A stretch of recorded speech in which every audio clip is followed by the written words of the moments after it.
so I can go in the other room and make sure it's running. Joel, do you have your agenda? Yes, I do. Okay, great.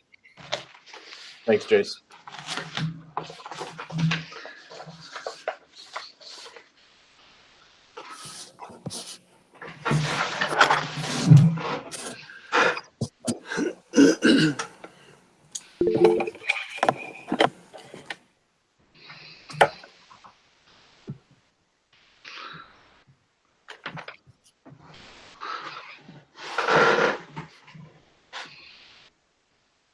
Okay, oh, John has his American flag ready to go. There you go, John. He's prepared.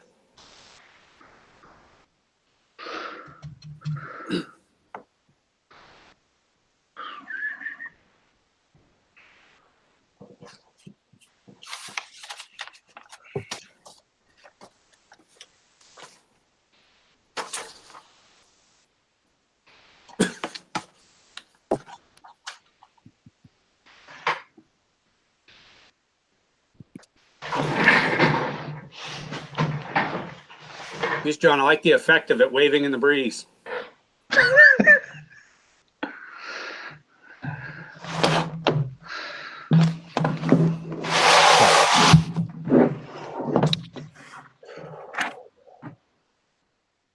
We're waiting for Jason to come back and confirm it's streaming. Is that correct?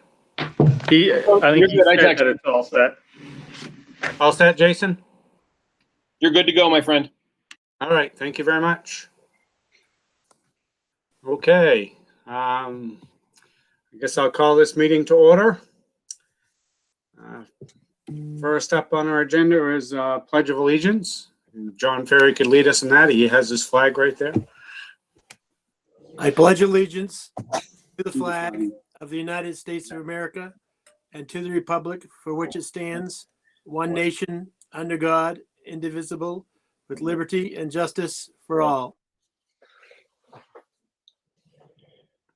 Thank you, John. So first up on the agenda next is the approval of the minutes of January 25th, 2021 and February 8th, 2021. Do we have a motion to approve those minutes? So moved. So moved. Who was that? Was that Jay? Jay.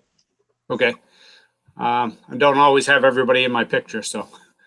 Do we have a second? Earl, second. We have a second from Earl. All right, thank you very much. Any corrections, discussion, or otherwise? Okay. Hearing none. All in favor of approving the minutes of January 25th, 2021 and February 2021? I am a yes. Earl, yes. John Ferry, Yes. Nathan Tyler, Yes. Jay McIntyre, Yes. Beth Odell. Yes. Thank you. Thank you.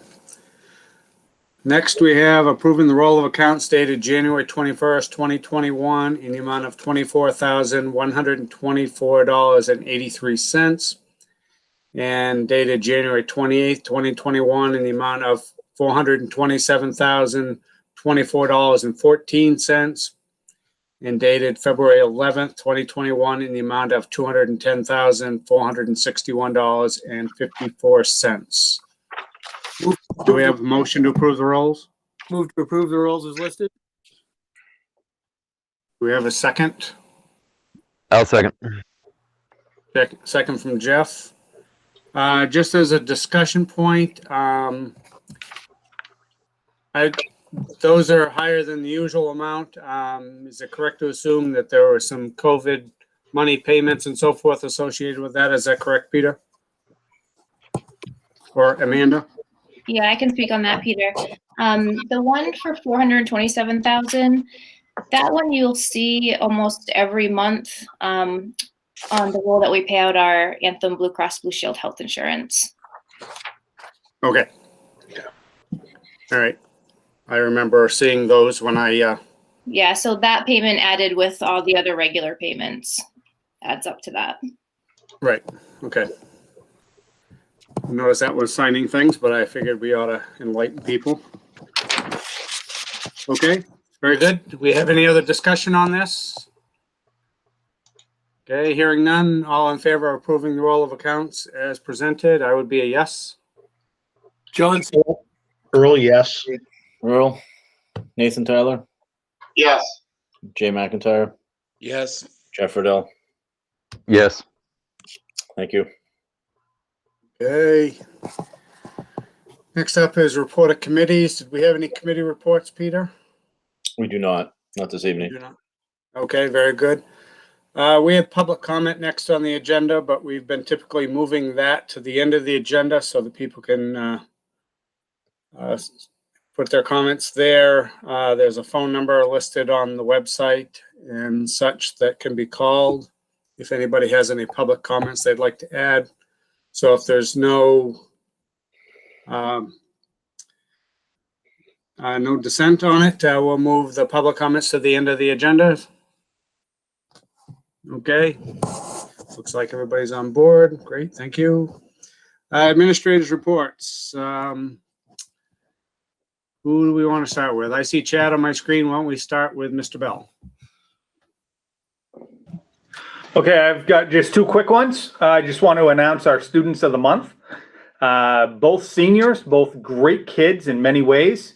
Reed Gagnon was announced as student of the month for one of the months. And I wrote it on my desk and then I came into my conference room. He was either December or January, and then Leighton Matthews was the other one. Two very well-deserved kiddos. But that's it for my report. You'll hear enough from me later on. All right, very good.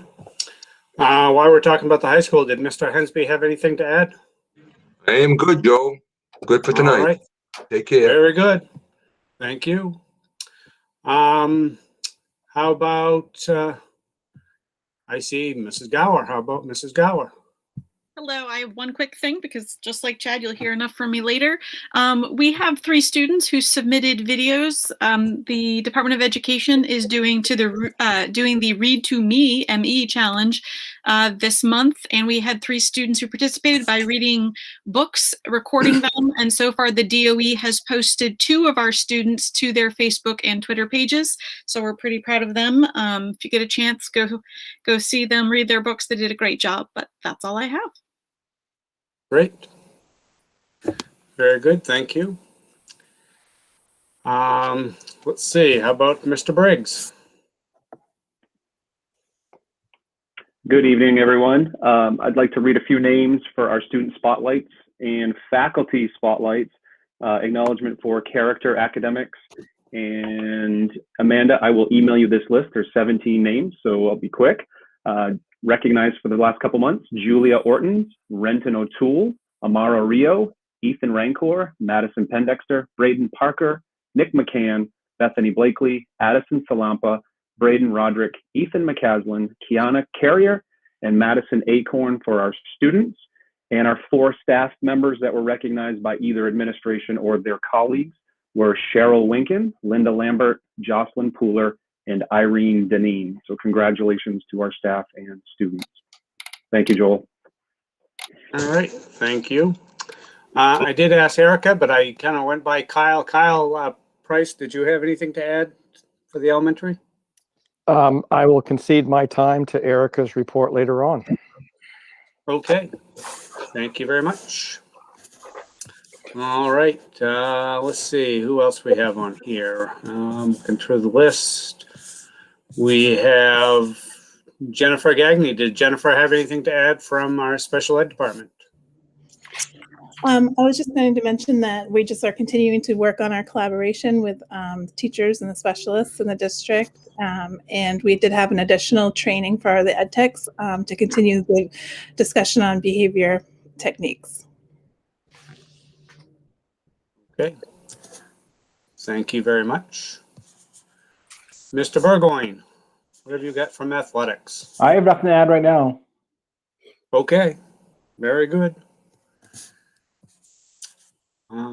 By the way, good job on the play-by-play and some of the basketball Thank you. I've seen online. That's fun. Thank you. Let's see. Looking through the list, Mary Boyle. Hi, Joel. The only thing that I have to report is that there is nothing to report just yet on the state's contracting for tests to replace the MEA. We are still waiting. We're still in limbo. The testing window opens on Monday. It is a long window, so I don't think that not having the test right at the minute is a deal breaker, but it is a little concerning that we don't know yet what direction we're headed in. Well, okay. Well, thank you very much. And someday I guess we'll find out what we're supposed to be doing. Thank you. Let's see. Shelley Phillips. I have nothing. Hey, the world is good and the life of maintenance right now. So we're good. All right. We like that. Yep. Everything's good. Thumbs up on that. No news is good news. That's right. No, I'm all set. Thank you, Joel. All right. Thank you very much. Mr. Thurston, do you have anything to add from the WEA? Nothing tonight. Thank you very much. All right. Thank you for tuning in. And I see our chair of the council is logged in. Ray, did you have anything to bring to us tonight? No, I have nothing. Just glad to be on. Glad to hear what's going on at the high school and the elementary school, junior high. All right. Well, great. Thank you for tuning in. We have some other council members that are logged in, so that's great. I will indicate that since we have so many budget line items to go through in our agenda, the administrative reports are shorter than usual. So normally you'd hear a little bit more about what's going on in the schools, but right now we have a lot of budgets to go through, and therefore we wanted to commit as much time as we could to that. So, all right. I think that is it for everybody for administrative reports. Speak up if I missed somebody. But next up, I have Amanda with a budget abstract. Hi, yep. 63.84% of the fiscal year has passed, and 62.70% of the budget has been accounted for. If encumbered items are removed, 61.37% of the budget has actually been spent. Okay. Does anybody have any questions for Amanda regarding that right now? No surprises. Everything's on track. So, yep. Very good. All right. So next up on the agenda is Peter's report. Yeah, just quickly, I would like to thank Erica LaCroix, the new Winslow Town Manager, for being with us. I'd also like to thank Ray Karen, Winslow Town Chair, for being with us. And I also saw Lee Trahan online someplace.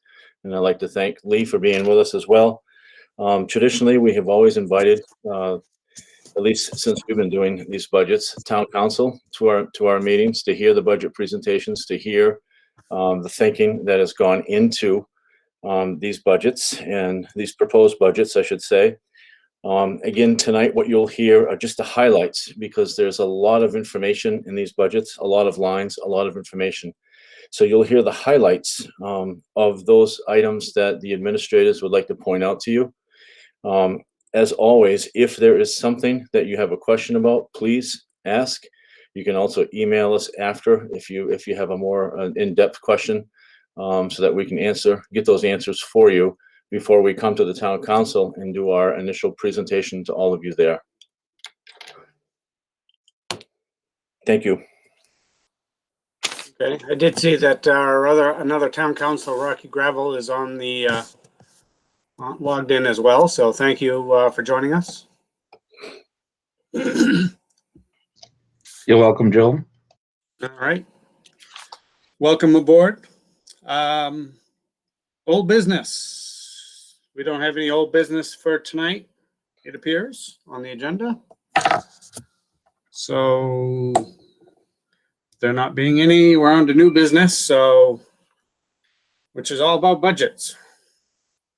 So, It is all about budgets, and before we turn it over to Erica to do her thing, just to a couple of things for those of you who might be seeing this budget sheet for the first time. Just reading across and looking at the various columns, starting way over on the far left side, you have a description of what things are. And Erica, thank you for popping that up. So you'll see salary teacher in that first column. And then you'll see the budget in 2021, which is the year that we're in. You'll see what we've spent, the actual expenditures, that budget to date. Then you'll see the payroll column for 21-22 that is generated by payroll, salaries, stipends, all of those pieces generated by that payroll would generate. Then you have the things that are proposed that are generated by directors, administrators. And then you have a budget total in the next column, and the next to last column, you have a budget difference from last year to this year and the percentage. So the first thing that I want to point out before Erica jumps in, because this isn't a line that she would address, is that teacher salary line. If somebody works across that and they look way over to the right and they see 12.64% increase, teachers did not receive a 12.64% increase. Let me explain how that works and what happens in that particular category. We have to go back just a couple of years. We are in the second year of a 2-year contract that we've negotiated with teachers. When we negotiated that contract, we had to take into consideration that the state of Maine law has changed. And that law includes a starting base salary for teachers of $40,000 to begin in the year of 22-23 school year. So what the state of Maine has said that they will do is any district that is not paying teachers that $40,000 in that 22-23 year, they would make up the difference of that, which is all good.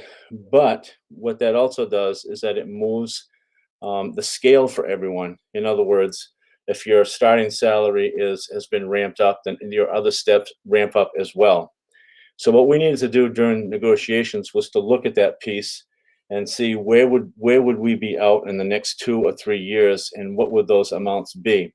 So it took some creative problem solving on the part of the association and the board to look at how do we get our teachers to have a competitive salary with other teachers in the area so that they're not behind, certainly not way in front of anybody, but a competitive salary with other teachers in the area and still be fiscally responsible to the community. So what's happened with that is that in the first year, the entire increase for the block was about a 4% increase for that first year. In the year that we're in, it's a 2.8% increase. So when you look at it from a range, if you were able to dig down and look at individual teachers, depending on where they are on the salary scale, some might have got an increase of 1.75%. Some might have gotten all the way up to a 5.21, depending on where they were on the scale. The other thing to take into consideration of what goes into that 12.64 is that when we do budget development, when we did this contract, it was based on the individuals that were there at the time. Since then, we've had some people leave. We've hired some people, so the numbers change. Some people have taken coursework and have gotten advanced degrees, which gives them a higher salary. And then you have others who have become perhaps board certified, nationally board certified, which gives them a higher salary as well. So all of those things are factored into that step, which gives you that percent that seems higher than what you would think based on the actual increase that they received. So I just wanted to make sure that I explain that, because I'm sure that's something that will come up time and time again. With that, Erica is ready to go and to present her budget for Winslow Elementary School. Good evening. Tonight I'll walk you through some lines in the budget to give you more detailed information. It's important to note that as we are building the budget, we look at not only the current requests, but also the 3-year history of a certain line. There are a few factors in this budget that impact some of our lines and history. One is that sixth grade hasn't been with us for 3 years. And another is that this year's numbers might be off due to COVID. For example, we haven't gone on any field trips this year. We hope to next year, and so that information is still in that line, even though we didn't use it this year or haven't so far. I'll make sure that you know what page we're on, the line number, and name of the line. I will try to keep a steady pace as I know we have a lot to get through, but please stop and ask questions if you should have them.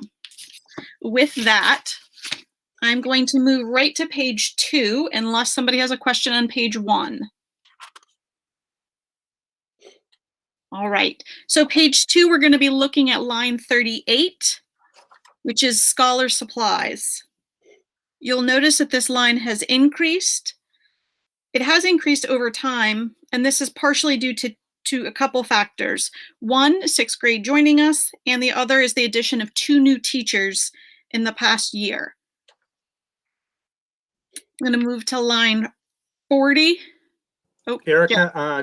Jay has his hand raised, so Yep. Jay, go ahead with your question, Jay. Yeah, back to page 1, please.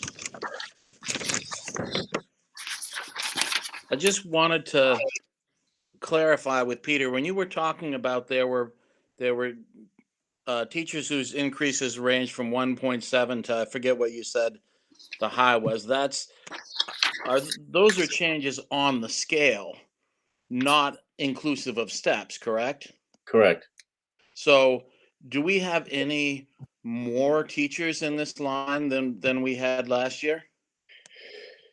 We do have an additional person in this line than we had last year. So that one additional person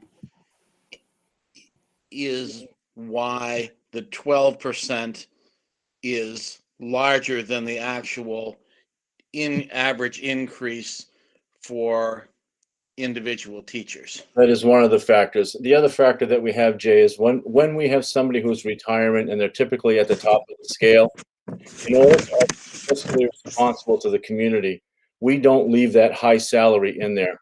What we've traditionally done is we've taken a teacher with 5 years of experience with a master's, and we've budgeted that rather than leave that high amount in there. Sometimes that works really well in our favor. Sometimes it doesn't. This year, we hired a few people that cost us more than that amount that we had budgeted for, because they were the best candidates for the position. And so that impacted that as well. Okay, thank you. And second question is, before we go into the principals' presentations, are there any overarching administration priorities that we're going to see across the system? And when you ask for overarching administrative priorities, can you clarify what you mean by that? Well, sure. I mean, it could be decided at the administrative team level that the outcomes we're seeing in mathematics at the high school level are not meeting our expectations, and so we're making adjustments in the whole mathematics curriculum. We're adjusting personnel, FTEs, perhaps materials. So any system-wide things that we're going to see across the principal's presentations. Thank you for that question. You will absolutely see that. I think you'll see as Erica is working through her budget, you will see where she touches upon that with math and in some other academic areas. Okay, thank you. Okay. Any other questions before we move on? All right, then I'm going to go to page 2, line 40. Supplies technology. That's a line that hasn't been used a lot in the past, but we had a request for a share safe subscription. And so that's why that line has that amount in it. Line 41, similar thing. We have a grade level that asked for headphones. And that, even though it looks like previously that budget line hadn't been used, that was a request that was made this year. And so that's why that increase is there. Line 44 Supplies art, that line increase is partially just generally due to an increase over time, but also the addition to 6th grade. And when the teacher's looking at what kinds of items they need next year, they are thinking about obviously our current situation and how that may impact some of what they need. This year we were able to provide necessary things through code funds, and that might happen again. But this is their budget based on what they think and hope they'll be able to do next year. Maybe some projects that they had hoped to do this year but weren't able to do because of COVID. Line 45, supplies English. So this is a line that also has an increase. Part of this is due to increased cost of our handwriting program. They are able to offer some new parts of the program that hadn't been offered before. And one of the things is an online practice tool for students that's been used this year and has been helpful. And I think we're finding that because of the way the school year has gone, that we're going to need potentially different kinds of resources and multiple layers of resources. The other tool that is included in that line is our writing curriculum has a video resource that our teachers have been able to use this year. And many of them have requested to have it again next year, and it is a subscription. And so they have requested that. I can tell you that I've taught Lucy Calkins. It's pretty tricky to teach. And so having a resource available that not only can be used in the classroom in front of students, but can be placed in a Google Classroom for students who sort of need the lesson again, or students who are not present in class is invaluable. So that's why you'll see that line increase. That writing component, Jay, gets at one of the questions you asked earlier. That has been a major initiative at the elementary school that they have worked on. And what you're seeing now is they're requesting additional resources in support of that program. And I'm sorry, I forgot to say we were on page 3 for that one. So I finally caught up. So we are on page 3. I'm going to talk about lines 47, 48, and 49 together. So STEM was part of our budget for the first time last year, I believe. And if you'll notice, we look at the total of that increase, it's really only $52. That program hasn't been in my building yet, so I don't know all the ins and outs of it. But even though some of the numbers fluctuated, generally the whole total of that program stayed pretty much the same. We will move on to line 50. This is one of those areas, Jay, that you're going to see one of the focuses certainly at the elementary school level, which is math. Last year, we were able to get a math specialist, and he has worked tremendously hard this year, not only to make sure he is in classrooms, even with the things the way they are, to see what is going on for math. He has learned about all of our math programs. I mean, he was in our building, so he taught one of the math programs, but he's been learning about the other math program that we currently have, and has been able to sort of look to the future. We know that our scores in math are not as great as we would like them to be, and so our goal is to work on that. So you'll notice that in line 50, there is an increase there. Grades 4 and 5 have a program called My Math. Prior to this year, prior to next year, we had a 5-year subscription, and so we hadn't had to pay for that program for the prior 5 years. That program is actually on its way out, and I'll talk a little bit more about that at the very, very end of my presentation. But we needed to get a 1-year subscription in order for us to be able to do our due diligence in finding an appropriate program for our next step. And so we were able to get a 1-year subscription to the current program so that next year we can focus on vetting some other good programs. So, and also the other expense in there is our yearly everyday math expense that goes with our K-3 program. Erica, if I can just interject one point right now. Last year, Ray, you had attended many of our budget development meetings and you had listened to a lot of the presentations, and you knew that math was an area that we wanted to focus on. And as a result of that, Erica has just explained to you what we've been able to do this year with that math specialist. And the work continues in that particular area, because we know that is an area that we need to focus on. And Jay, again, this is one of those areas for our elementary school. Earl? Thank you. Are you guys using IXL at all? We are not currently. Has there been any thought to going to that platform? It's not one that has come up frequently. That doesn't mean no. As I said, we're still in the process of vetting some resources. It's one that's been used in some other schools that I've been in.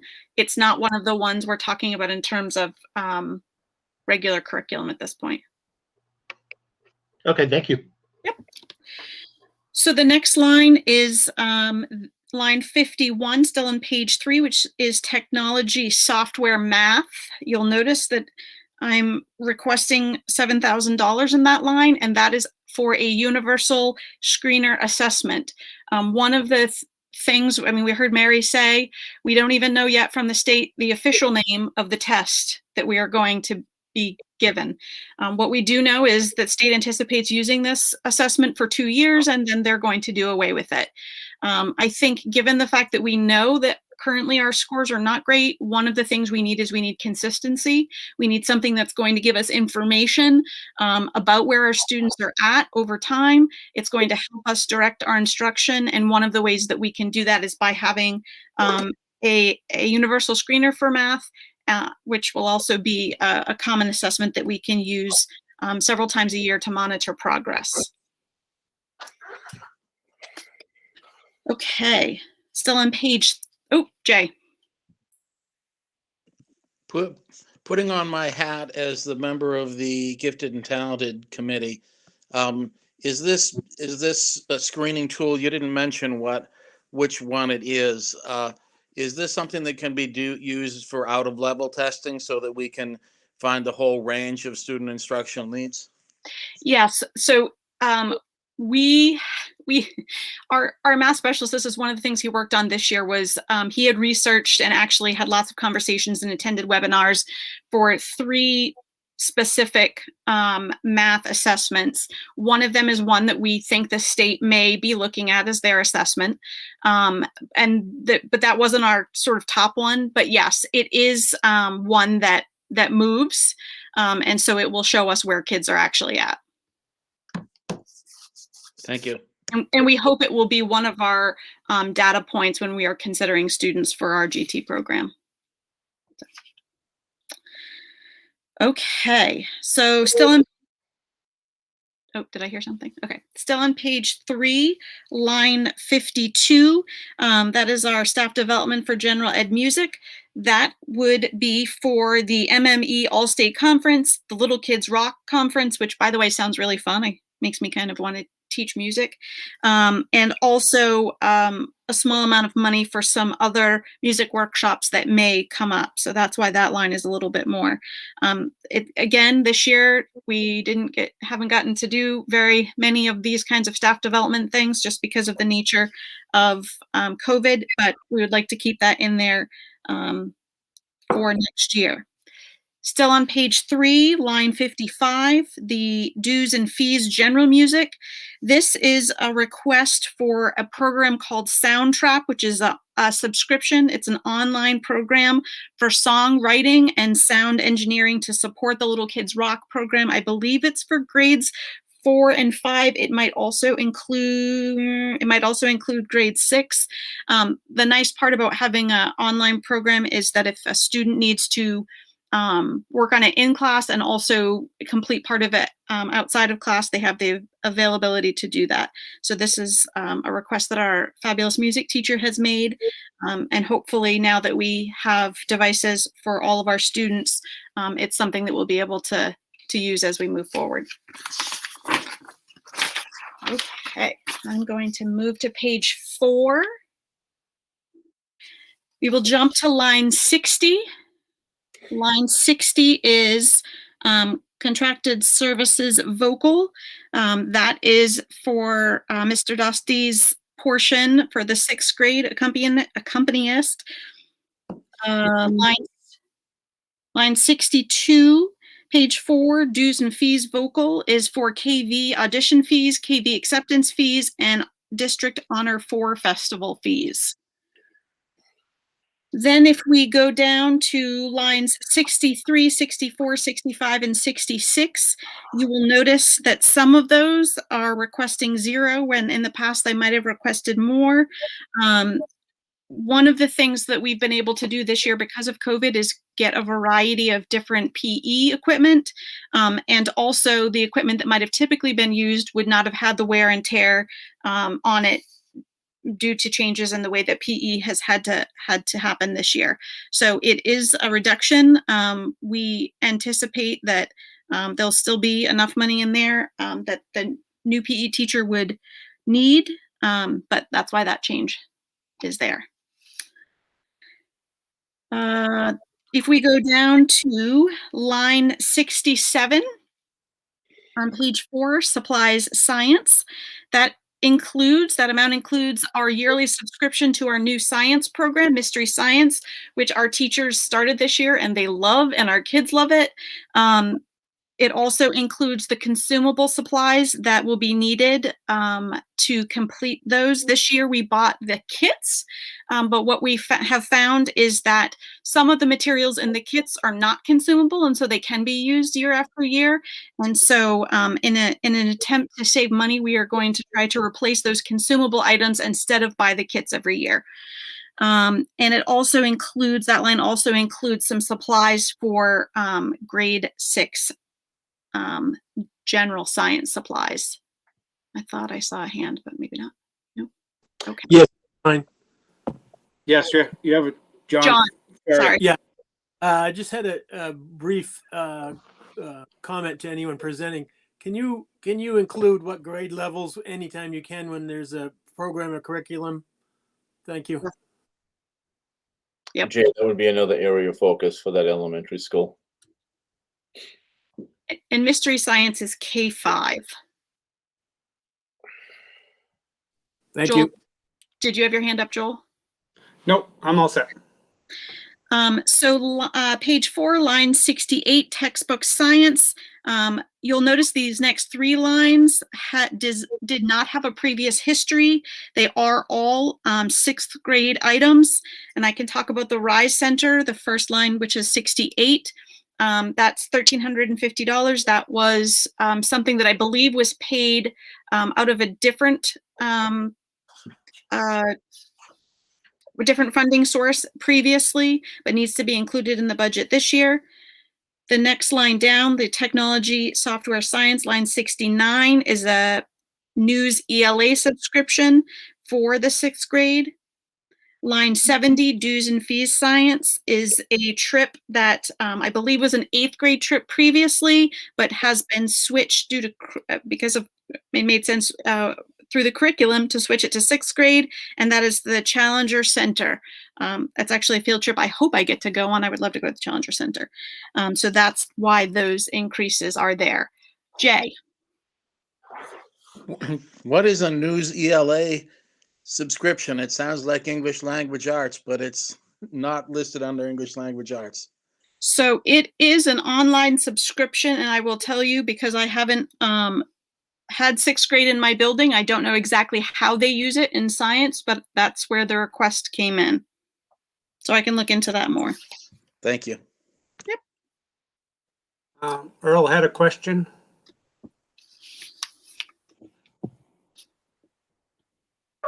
So the and excuse my dog, she's going wild at the snowplow going by. These increases that we're seeing for 6th grade, are we going to see corresponding decreases from the junior high? So I think the Rise Center came from a different funding source, so I don't believe you'll see that from there. The Challenger Center, I would guess that you would, and I know Jason presented last week, so I don't remember exactly, but would be a change because it was an 8th grade field trip and now it's a 6th grade field trip. Okay, so some of this is offset by decrements to the junior high budget. Yes, I believe it is. That is correct, and I'll jump in too. So, for example, that contracted services vocal typically is $5,000. You would see $3,000 in my budget for the junior high that I presented last week, and we added the 2 for the 6th grade. So it still totals the 5, but it's split up, and you'll see that in a lot of areas, Earl. Okay, thank you. I see that Erica LaCroix has a hand up. Did you have a question, Erica? Thank you, Joel. I just wanted to comment real quickly on the Newsella. My kids have used that extensively in most of their coursework in Georgia, just as an informational thing. They have used it in pretty much every area. And for most of the kids, it would be a combination of some type of news article they would have to read and then either answer questions or do problems afterwards that pertain to that individual subject. So not a question. My kids did seem to enjoy it. I don't know if that's helpful or not, but I just thought I'd throw that out there just since I have worked with it with my children quite a bit. All right. Thank you very much. Mary Beth Burgoyne chimed in on the chat and she pretty much indicated the same thing and said it's a great program. So, And for those of you who don't know, Mary Beth Burgoyne is an instructor at the middle school. okay. Do I have everybody's? I think Everybody Kyle has a. Oh, Kyle. Yeah, I would just like to say that those that knew Earl Watts, who was on the board, Earl Coombs, I'm sorry, we've got Earl Watts, Earl Coombs. You know, when I was presenting these budgets in previous years, and we weren't given science its due attention, and that's coming from a former science teacher. He always would say, "So you're only spending $200 in science this year." Earl, I think, would be proud of the directions that we finally have been able to make with the support of Mary and also Michelle Lake as we've gotten to this particular point in time. So I would thank the administration for that and hope that we have the continued support to move in the directions that we're going in. Another one of those areas, as Peter has probably already mentioned, that we're trying to keep everything in balance, but it's certainly an important part of what we're doing with our curriculum. Thanks. Okay. Thank you. I still see. All right. I think Eric and Kyle, I think you still have your hands up. So I assume that you're all set though. I'm gonna keep going. Okay. Keep going. All right, we're gonna go to page 5 now, and we're go right to line 74, which is textbooks reading. That line consists of some new leveled text for kindergarten, some nonfiction leveled readers for 3rd grade, and some additional classroom library books for one of our classrooms that needs to get some updated books. One of the things we've been doing in the last few years is making sure that we have enough leveled text. So in your classroom library, you might have a variety of books that kids read on their own. And then you also have a variety of books that teachers use to instruct students. And so we needed to increase, especially at the lower levels like kindergarten, the variety of level text that we had to offer kids so that they can have guided reading groups more frequently. And so that's part of that amount you'll see there. We were able to purchase some last year. We were able to purchase some this year with some COVID funds, but it continues to be a need, and we just need to continue to work on it and get the level guided reading books built up to a place where we have what we need. So we've just been plugging away at that each year. Then if we go down to line 75, technology software reading, that includes subscription to Hear Builders, which is one of our interventions. We use it in both special ed and for our GEI, or general education intervention students. It also includes a subscription for 5th grade to Learning A to Z, which are online leveled readers. The nice part about that is that there's one cost and the books are plentiful. So with this online text system, it allows not only level text, but also to have a greater variety there. Same page, line 76, travel field trips. That fee currently includes a 6th grade cost to go to the Challenger Center and their Lake George field trip. I'm going to go to page 6 now. Page 6, line 88, tuition reimbursement. You'll notice that's 0. Previously, there was a staff member in that position that was working on their bachelor's degree. They have actually since moved on to one of our teacher positions. And so the person who's in that position currently doesn't intend on taking any classes. So that is why that one is budgeted for 0. Of course, it is a contracted thing. So if they change their mind, that could increase, but it doesn't appear based on what I know that would happen. Page 6, line 107, which is GT dues and fees. That amount includes fees for the Gifted and Talented Performing and Visual Arts events and the Burnt Island fees. Again, we're hopeful that we're going to be able to do some of these field trips that have typically been done, but that's what that includes. We go to page 7. Page 7, line 108 is, again, travel field trips. And that is the fee for the Burnt Island Ferry and the Burnt Island Bus. So that's GT transportation costs for those, the ferry and the bus for the Burnt Island trip.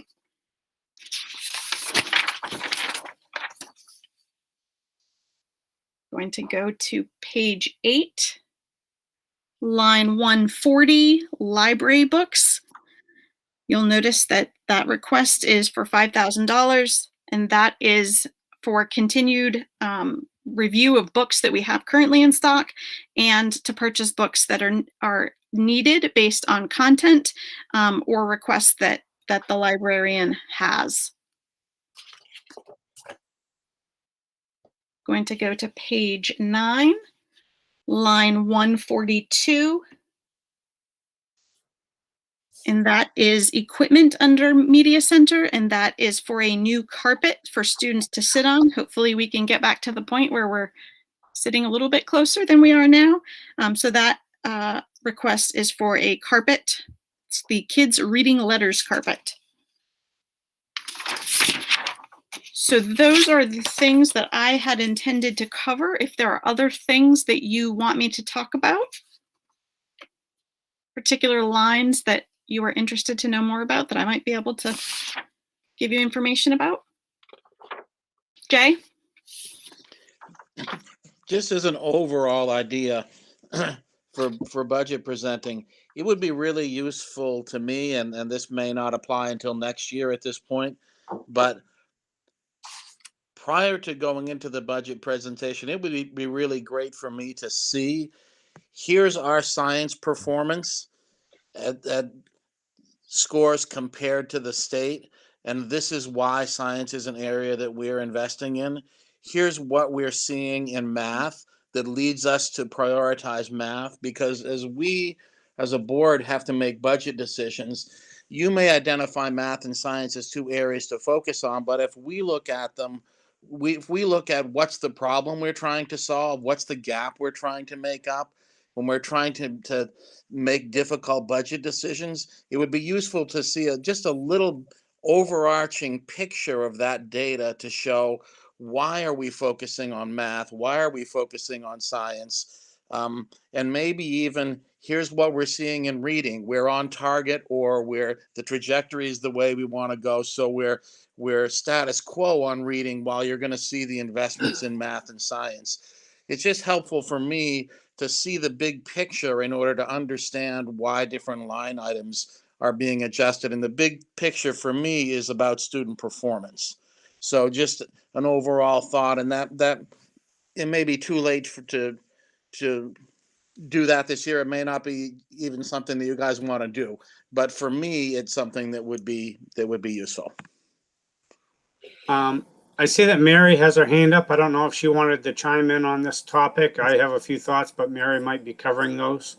Sure. I think for those of us who've been around for a little while, we probably are all thinking the same thing. So Jay, ordinarily, honestly, probably about, if we bounced back for the last several years, 2 weeks prior to this in the cycle of these presentations, you would have heard a big presentation of student data results. That was our pretty standard, usually pretty extensive presentation.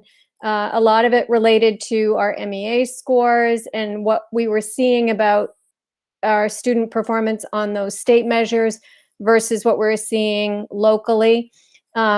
With the shutdown last year, those tests were not given. And so we don't have that data for this past year to be able to give you that. And in terms of the local information, we hadn't really presented that in that way. So I think we're at a little bit of a disadvantage this year in that regard.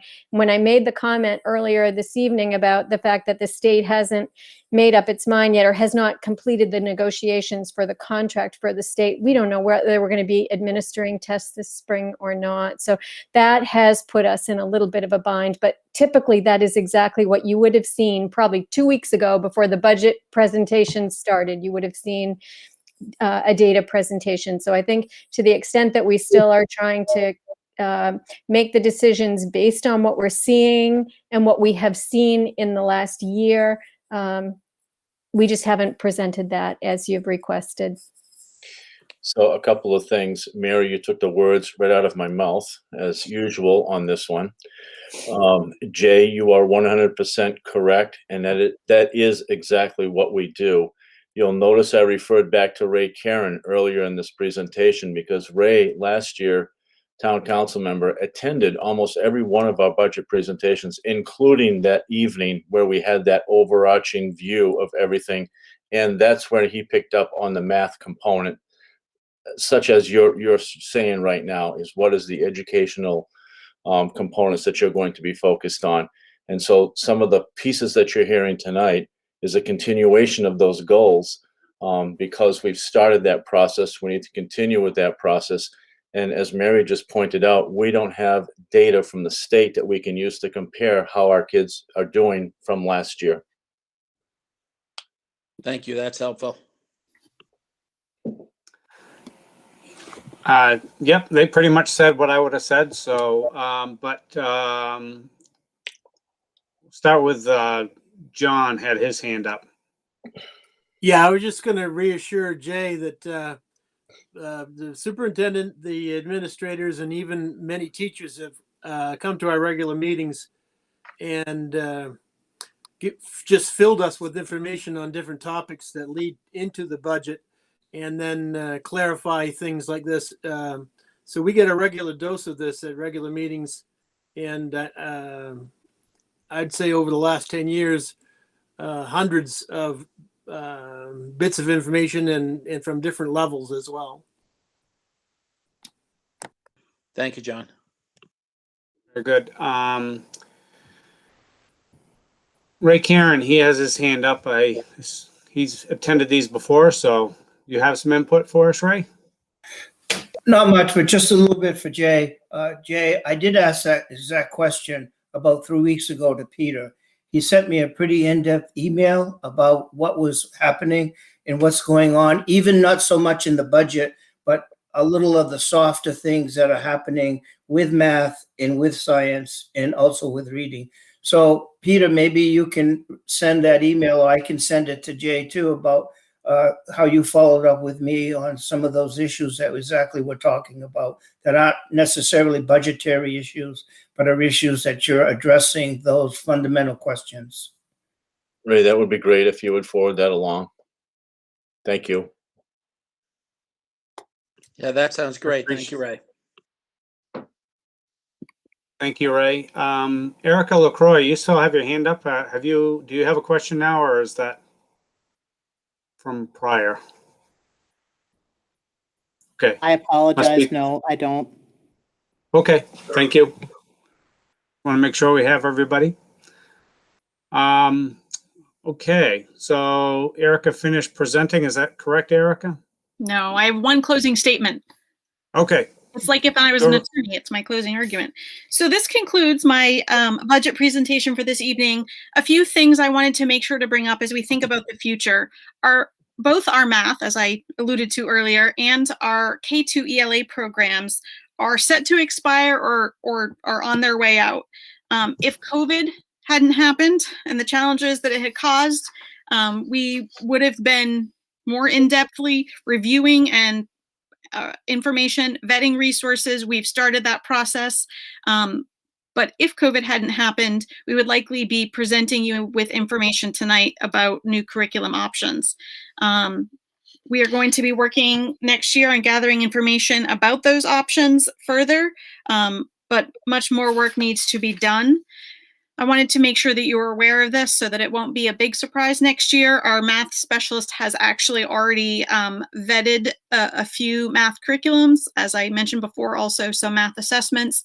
And so we're well on our way to make some recommendations after going through the process of looking further at the curriculum next year. So those are things that we are looking at. And the nice thing is if we do get this assessment through the budget, it will help us to know exactly what we need to focus on in terms of math, which also might help us to decide what is the most appropriate math program for us to move forward with in the future. In closing, I just wanted to take a minute to thank Peter, Amanda, and Kyle for helping me through my first budget as a principal. It was definitely a learning curve, but I super appreciate the support of everybody here because it definitely took everybody to help me get through this. So I super appreciate it. Thank you, everyone. Thank you, Erica. You did a great job this evening. So, thank you, Erica. I will say for some of our newer members, I'll also indicate that, based upon our previous testing information that we had, just to go a little further on that topic, we know there's areas that we need to address that were brought up, as mentioned in the earlier comments. And so some of that is just some of that as we went through the tests and such, or I should say we, as in the administrators and their staff went through the test results and such. I mean, some of that included just a matter of, in some cases, changing the sequencing of some of the curriculum so that we were teaching, for example, fractions, since their fractions were going to be on the test and we weren't teaching it 2 weeks after the test. Those sorts of things that were having some effect on our scores. That sort of analysis, has gone on from some of the things we've done in the past. And obviously, changing a curriculum is not a speedy process. So this is an evolving thing that's been going on for a little while now. So just for our newer members who might not know some of the history, but there's been work done and there will continue to be work done because we surely want to see our scores go up. So did anybody have any other questions for Erica regarding the elementary budget? Okay, great. Thank you, everybody. There was a lot of good questions there. So I guess we go to Shelley to discuss the elementary school maintenance budget. Erica, can you display that? Erica, nice job. Very nice job. Yep, just give me 1 second. I have 2 computers going. I'll get it right back up. Shelley, Erica is going to display your maintenance budget for you so as you're talking, they can see your lines as well. Well, that's nice because it's obvious I don't know how to do that. I apologize, but I don't know how to do it. Well, I was kind of looking at the budget, trying to get ready for this evening's presentation. And frankly, there's not a lot that was alarming to me. We've done a very good job for a very long time, taking good care of our buildings. And as always, it's a matter of maintaining what we have for buildings and keeping that level of maintenance the same as we go forward, and we don't let things fall behind. The Winslow Elementary, we've always referred to it for a very long time as the new building, but I think it's starting to get some age on it. It's not really the new building anymore. So there's some systems that have gotten tired, and I think you'll see tonight that I've made some recommendations that we replace a couple of those systems. So there's really 3 lines in my overall operation of plant that will be of a lot of interest. And what I would like to do is, for some of you folks that are new to this, this is the custodial and maintenance budget for the operation of the plant, which also includes the custodial folks that help us keep the buildings in such nice shape. But what I'd like to do is look at page 11. Page 11, line 178, and that's your heating fuel line. And as you'll see, Peter was approached by Springbrook a couple weeks ago because they all know that, this is the time of year we're working our budgets. And they worked with Peter, and we were very, very fortunate that we could lock in at $1.95 a gallon for heating fuel for next year, which was really exciting because it's less than what we paid this year. And I thought we did a good job last year. But we did leave the consumption the same at 24,000 gallons because I don't see a lot changing there. And I was excited that, with that change in the price per gallon, that's a savings of $8,970. So that's exciting. That's really the only type of things that I can in my budget look forward to savings. So that was exciting to see that. So the next thing I'd like to have you look at is look at page number 12. And then I'd like to have you look at line 202. And that is the bulk of my maintenance. The majority of the things in this line, which is titled repairs and maintenance, as you look down through the list, as I list them out, the bulk of that are all annual maintenance costs. Nothing surprising about it. It's things that we have to do annually. We have systems in the building that need to be maintained, they need to be inspected, and they need to be certified. And they're listed out there so that gives you an idea of what we need to do. 2 of the things that's really driving this budget up this year are the intercom system and the clock system that I've recommended for the elementary. The clock systems has failed. We're replacing the system clocks with battery operated clocks. They're not always synchronized. The clock system has been failing for a very long time. The intercom system has failed.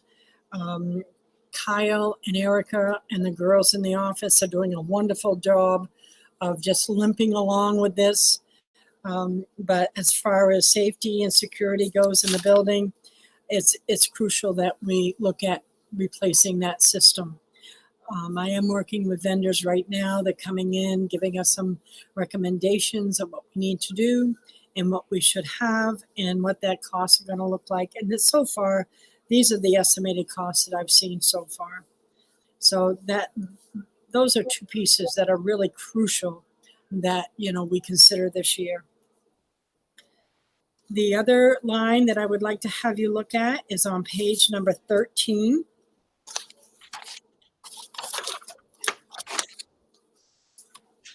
And that would be on line 209.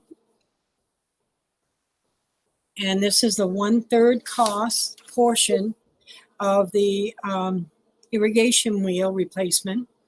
And I know you've seen this already in the junior high budget, but as I said back then, you're going to see that in each one of the buildings. So they'll share that cost because that irrigation wheel will be shared throughout, and it will service grades K through 12 throughout the system.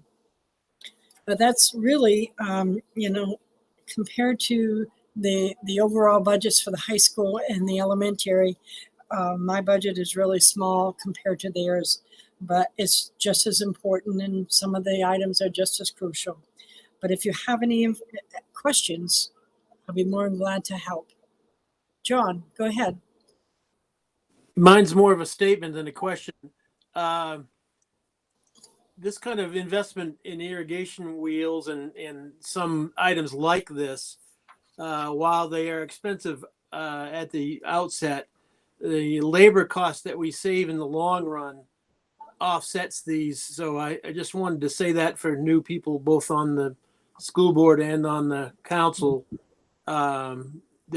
We run into these situations where we're going to literally use a new piece of equipment and use so much less time that I believe it's a good investment and saves the labor cost.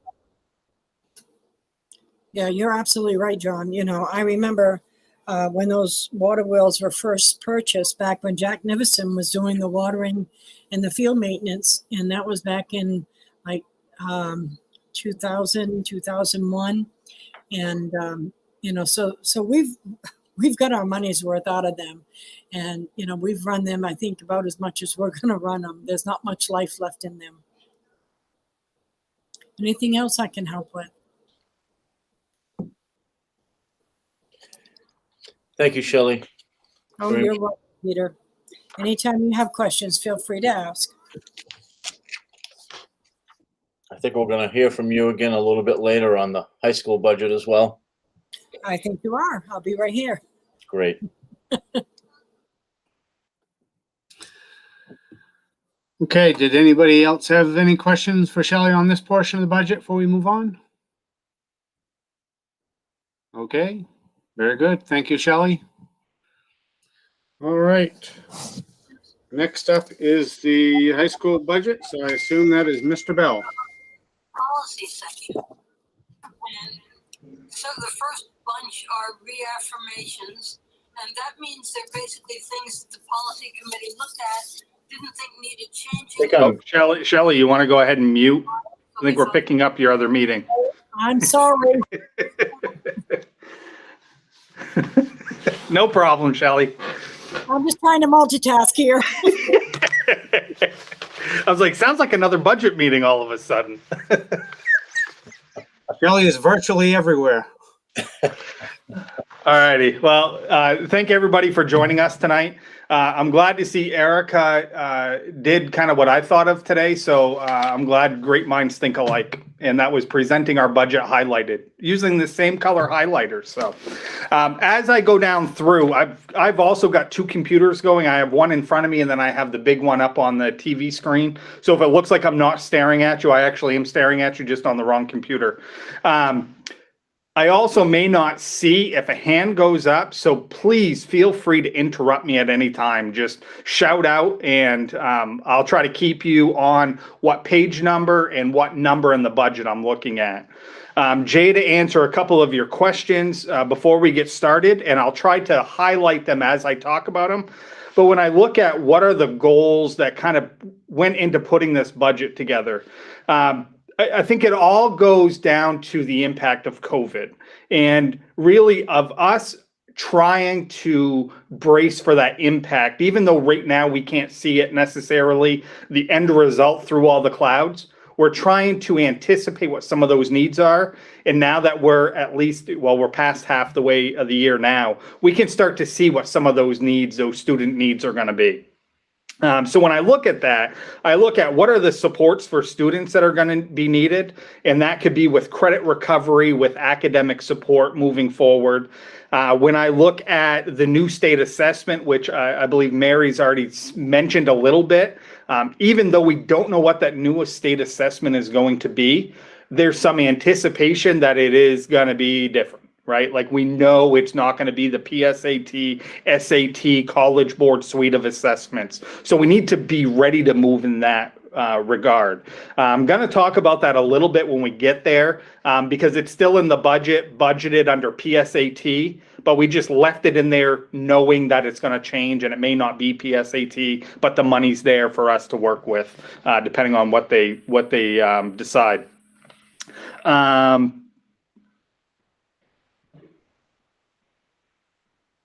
And the last thing that I had here was the enrichment of programming for students. There's no doubt that high school students, all students, have missed out on a lot of things. When I look at, the enrichment of programming that may enhance their high school experience, that isn't just the required English, math, science, social studies courses, what are some other enrichment courses we can provide our students, which may help them with, getting out of the COVID impact, if you will. But I'll try to highlight some of those pieces as we go through here. When I make my budget presentation, a lot of times we talk about where we're spending more money. I like to also show where, we're reducing cost in some areas as well and give some explanation for that as well. So I'm actually going to start on line 30. And as I get down there, if anybody had any other questions, I got to move screens over. Feel free to holler as I get down. And line 30 starts on page number 2. And all the notes that I have here, I almost sent them to you before this meeting, but I didn't want you having to look at 2 or 3 different documents as I was talking. So I figured if I just had this up while I talked about my notes, then I could follow up and give you my notes afterwards in case you had any questions at the end. I'll send this to you. So if I look at line 30, you're going to see copier lease, and I'm going to give Will Backman and his crew a lot of credit for this line actually being cut in about half with a new copier lease. So you're going to see a pretty significant drop there. Line 33 with Supply Scholar, that's just based on historical. Erica actually mentioned, and maybe Jason did last week as well, that when we build our budget, we try to look at least 3 years of historical.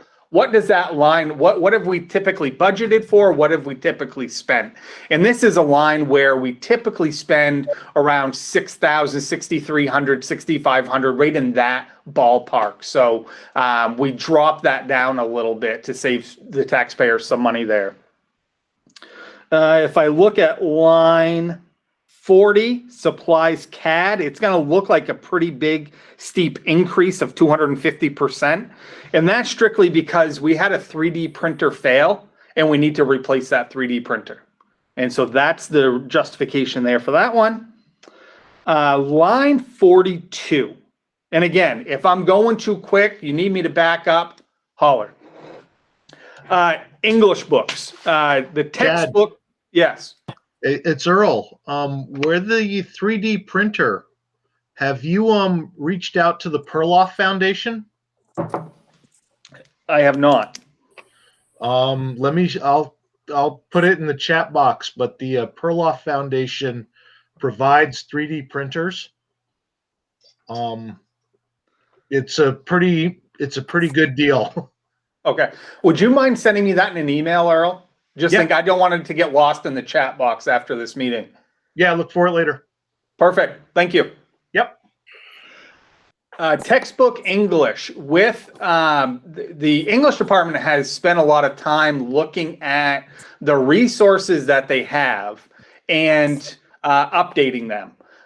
One of the things that came up as a goal with the English department was just more uniformity on who's presenting what across the grade levels.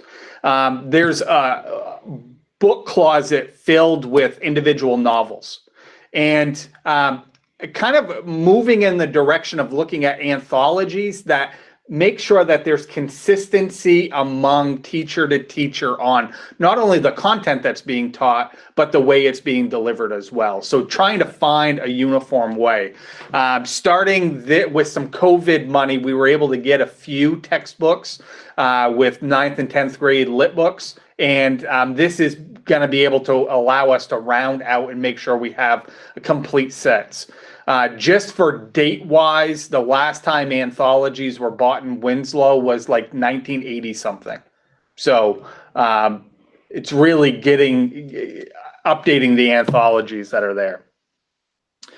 So that's up a little bit. That's up by just over $2,000. On line 43 on page 3. There's equipment English, and you're going to notice a camera, and you're going to say for yearbook in the English department, that is where we have yearbook. Yearbook is classified as an English class. A little history on yearbook. Yearbook used to be gifted pre-Chad Bell. They were gifted, I think it was $1,000 a year that was put in the budget every year and gifted to yearbook. I believe either the year before me or 2 years before me, they stopped doing that. Well, there are some expenses that do come up in yearbook, and a camera is the one that will happen every few years. That I told Mr. LaChapelle, when they need a camera, let me know what they need and we'll put it in the budget. And he is in need of a camera. The last time we bought cameras, I want to say, was 5 years ago. 4 or 5 years ago, we bought a couple. Line 44, you'll notice that's up a little bit, and that's one teacher that's using something called Nearpod, and it's a software that one teacher found that allows them to teach remotely this year, but it also provides a way where they can do automatic check-ins with students to gauge their learning as they're actively teaching by like using a PowerPoint presentation or a Google Docs presentation. They can actually put questions in there and get feedback on student learning in the real time. So you're going to notice that a few times throughout this presentation, things that teachers have gotten used to using while teaching hybrid or remote, we're putting that into the regular budget because it's now become part of their teaching toolbox that they use with students. So you'll see that in a few different places. Chad? John, yes. You mentioned something about COVID / using it online. Has this budget and budgets kind of been vetted to see what we could use for COVID money? Because that sounds like it might apply. Some things have not made it in here because it's being used with COVID money. I did not put new things that came up that were not part of COVID in this budget, if that makes sense. Thank you. But great question, John. Line 45. Hang on, before you go on, does Earl still have his hand up? My No, bad. he doesn't. Okay. Very good. Go ahead. Nope, ahead, no Chad. problem. I need you to do that because I'm not looking for hands. So interrupt me anytime. Line 45 on page 3, you're going to see dues and fees English. That's dropped not because we don't care about the theater program. That is for production rights for our theater class, and we have one less section of that being taught than we did last year. So that's just a natural. We don't need it for 3 classes now. Page 4, I go down to foreign language. Line 47 is for textbooks. You'll see last year we spent $349. This year it's not needed. So there's no money in that line. But if you look down at audiovisual foreign language, this is another one where the foreign language teachers have really looked into online resources. So rather than using the money on textbooks, the couple of textbooks that they would have gotten last year for $350, they wanted to find and keep using some of these subscriptions that they've bought this year. And some of that stuff comes out of their own pocket. So if a teacher is working in the summer or in the fall and they find something, a lot of times teachers just say, you know what, I'm just going to buy it. They don't bother going through the budget because they knew it wasn't budgeted. So a lot of times they won't even ask. They'll just spend the money themselves. So what that department did was just looked at some of the things that they've purchased either through the budget or their own and said, this is something that's really impacting our students. And we see this continuing even after COVID goes away, because it will go away. So they see that need. Let me get back on my track here. So yeah, so that increased up about $260. Line 52, moving on to math on page 4 still. You're going to notice that textbooks decreased $1,700. And that's just because the math department said that they didn't see a need for new math books anywhere within the department this year. Instead, what they wanted to do was put that money into equipment and really focus on graphing calculators, make sure that there's even more than what we currently have, as well as some document cameras. A few of the teachers have bought their own document cameras, and they were able to get them before the school couldn't find any, because believe me, we've tried finding document cameras with COVID money and it was really hard. So what they want to make sure is that the 3 remaining teachers that didn't purchase their own, that they have one available, because they see that need and they used that even before COVID. So they're going to continue using that. If I move on to general music, right at the end of page 4, line 55, there's an increase of $500. And the main reason for that is they are planning to move a baby grand piano that's taking up room at the elementary school. And I'm hoping that Kyle and Erica have been part of this conversation with the music department. But once it gets moved over, there's going to be some repairs and tuning for about $500. If I move on to page 5, line number 59, equipment general music increased $2,500. There's 2 things for that. One thing, we just built that brand new, beautiful music band room and made some modifications to the chorus room, or the old band room.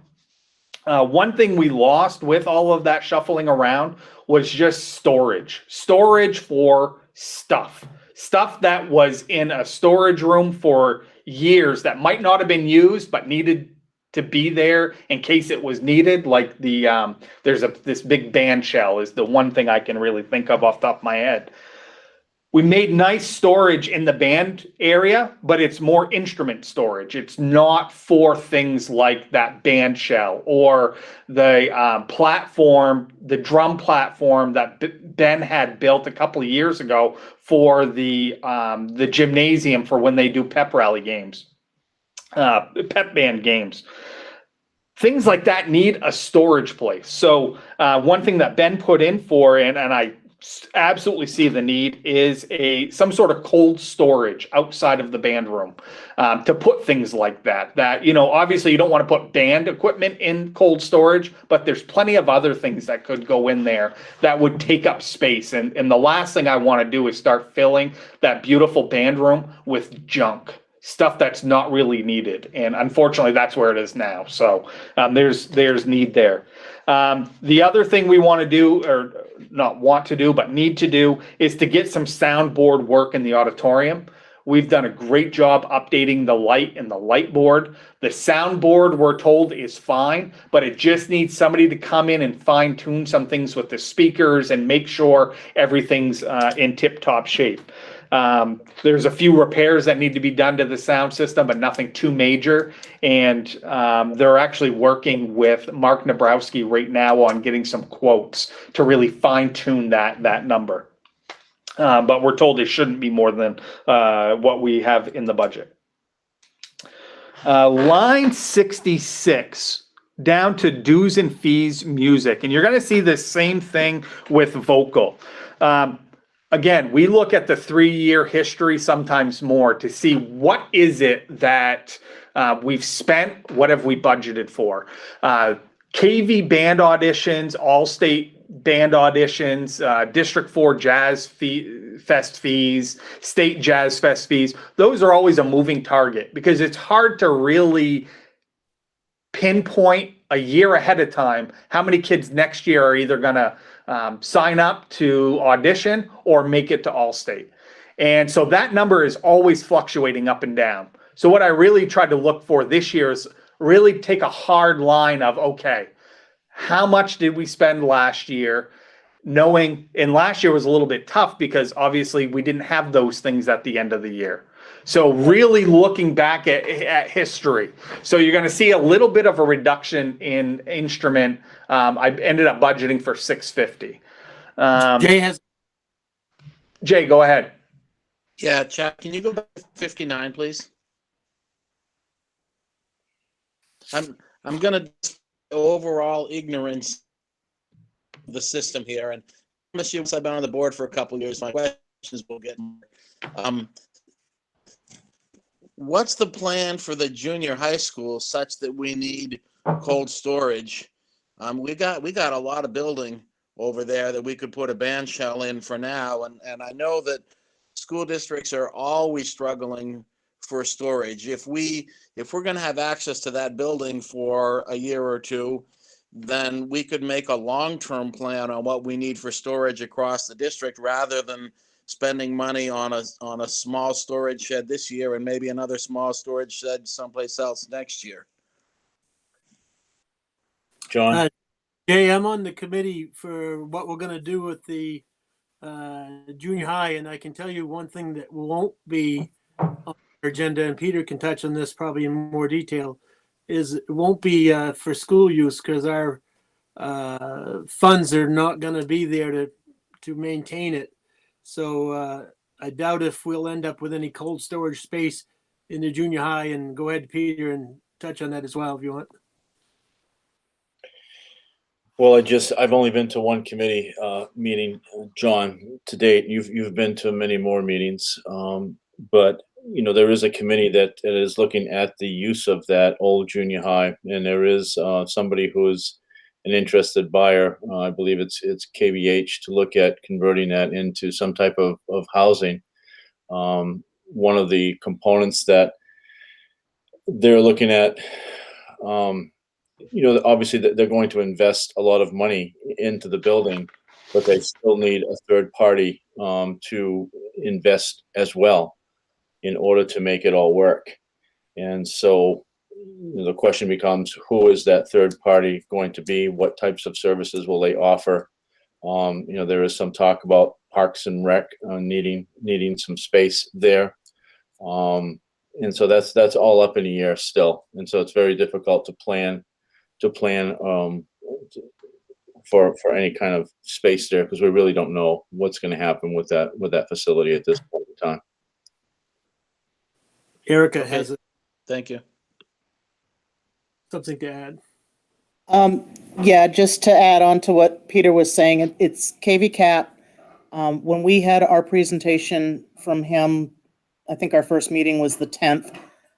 What he was saying was that we were a little bit worried about what might happen going into this coming school year with, right now you're needing the space for the 6th graders.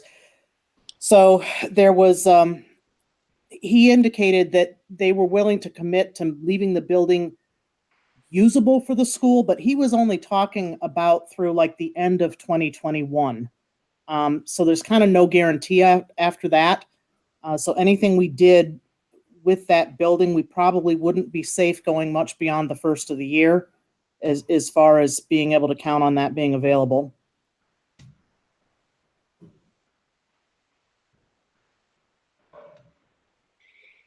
Okay. Ray had something to say, I believe, as well. Just really quickly, the fate of the old junior high will affect if we don't find a reason to keep it standing and a financial incentive to keep it standing. That has ramifications to affect all budgets. within the town of Winslow in a significant manner, because we're looking at costs of tearing that building down, and we're looking at $1 million plus, and we cannot keep that building. So that building is tied to everybody and tied to every budget within the system that we have, and hopefully we'll be able to find some type of solution to minimize that effect that we'll have on all budgets within the system. Thank you. Am I correct, Ray? John Ferry speaking. Am I correct that once the timing of us departing that building as a sixth grade, the costs go on to the town's budget more so than the schools? It will be no longer school budget, but town affiliated. Is that correct? As far as that, yes, as far as I know, John, and I don't want to be quoted on it, but that's our responsibility now. And I think that's what I just indicated, that it is our responsibility. And we're trying as fast and as furious as we can to try to find that. But one of the options, if everything falls through, is we're going to have to find a solution to the building. We can't leave it standing for any significant length of time if we don't find an end user for it. Right. And this goes back to 2005. Just for a little history here, we had our first meetings about this.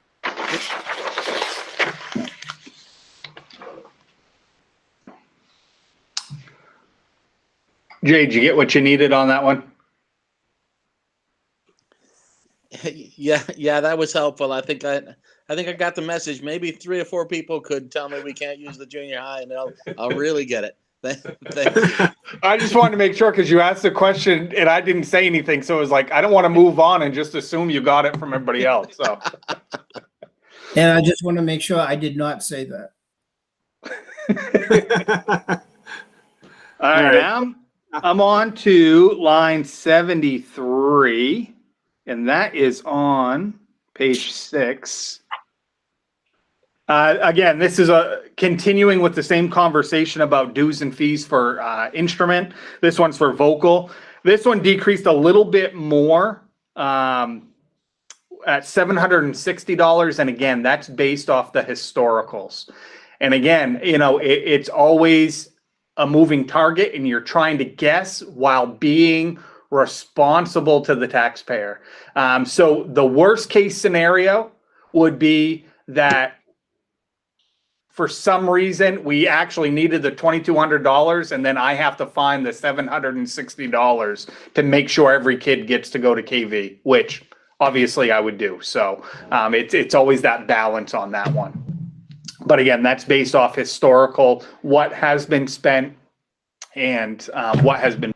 If I look at instruction phys ed, this is a perfect line to highlight. And if you notice, $300 was budgeted this year, nothing was spent, and we're asking for $300 again. Again, that's not really a big number, but what it really is a placeholder. And you probably see this more in the athletic lines, where there's money put there just in case something happens. A treadmill goes down and we didn't budget for repairing that treadmill. Well, we need to find, could be $300, could be $400, could be $500. At least here, we're earmarking some money in case something happens.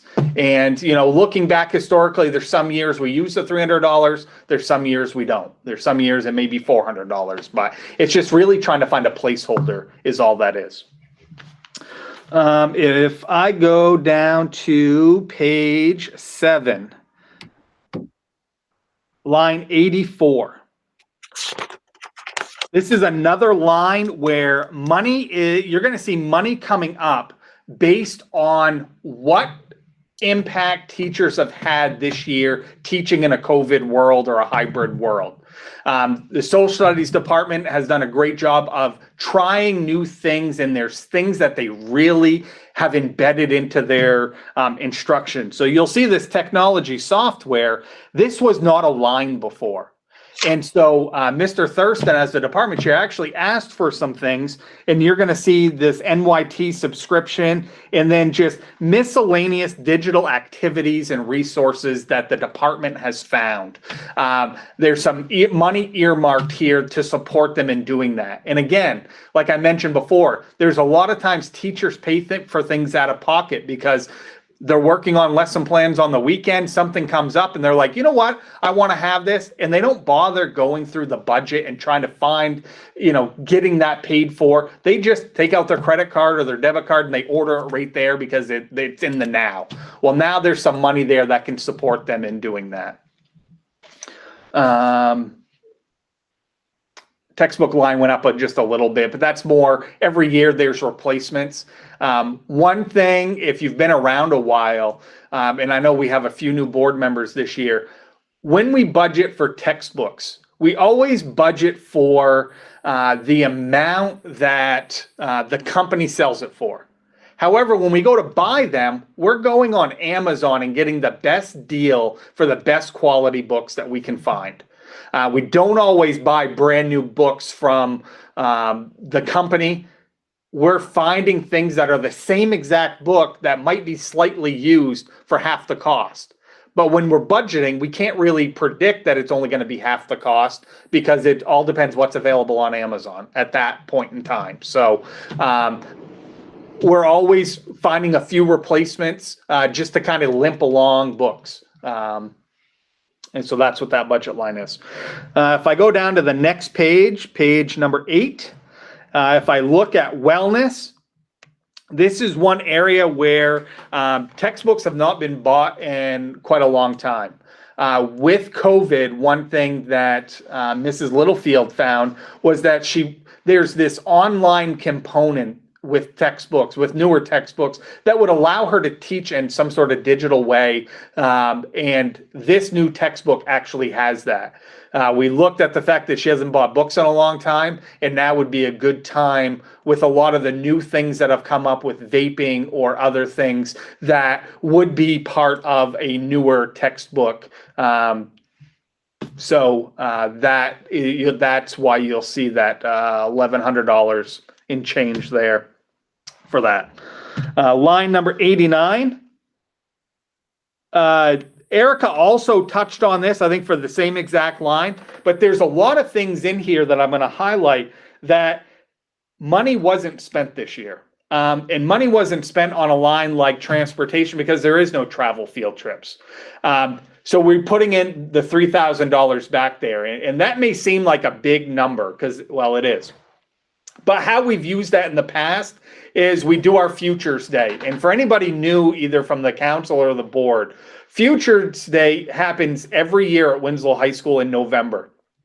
And we take every student and every staff member and we get them either on a college campus, a job placement that offers on-the-job training, or a military option. And we do this every year. So when a kid graduates here from Winslow High School, they have been to 4 different experiences. And the colleges that we go to are all over the state of Maine. We've gone as far south as UNE. We go up to Orono. We go out to Maine Maritime. We do one of the NESCAC schools every year. So we either do Colby, Bates, or Bowdoin every year. We go to Husson, community colleges. You name it, we've probably been there. Farmington, nobody's taken, raised their hand to jump on the UMFK bus yet, but we do it. And when we did that a few years ago, I think we've done it for 4 or 5 years now. It was a great program. I mean, we were always taking kids on college campuses, but when we made the decision to just blow up one day and bring everybody, it really made an impact. But it cost money. We do have a MELMAC grant that helps pay for some of it, and that's about $6,000 that we use of MELMAC money. But with transportation costs seem to increase every year, food costs increase every year, feeding the kids on college campuses, that we've expanded past that $6,000. So that $3,000 helps to just offset that overage that the MELMAC grant doesn't cover. And then if other field trips come up, we have some extra money there as well. So usually if I look at the history of that, we usually spend all $3,000. This year we haven't spent any. Mr. Bell, I would comment that it's one of the best programs I've heard of. For this reason is it gives the kids some clarity as to where their future is. And I think a lot of the kids have made decisions based on those trips. So I really appreciate the program. Yeah. Yeah. And I can report out sometime about the percentage of kids that went on, like from last year's class, how many of them went to a school that they went on during one of their 4 visits over high school. And the percentage is quite high. And if I was really wanted to pull your leg, I'd just make up a number right now and tell you that it was 85%, but that's not the accurate number. So I won't say that. Line number 94 starts on page 9. You're going to look at contracted services for summer school. Historically, we budget about $1,500 for summer school, and that is usually just for credit recovery.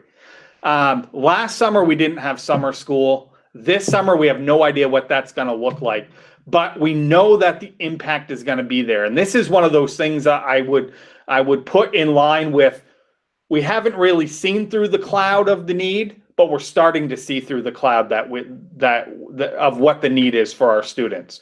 So we know we're going to need more than what we've typically had. Now, what is summer school going to look like? That is a great question. And we're starting those conversations. The guidance department and I are going to put together some thoughts to talk to the teachers about. There's some outside resources that we're starting to look at that might be able to help us at. Too early in planning to really say what it's going to be, but we know that that is going to be an impact. So I wanted to at least double that because I know that's going to be a need. If I scroll down to line 285, we have to go by all the athletic stuff. We're going to give Jim his time in a little bit. So we're going to go to page number. Hope you're not trying to read as I do this. It actually starts on page 22. Line 285 is supplies non-instructional. And you are going to notice that there's a large amount that is not spent.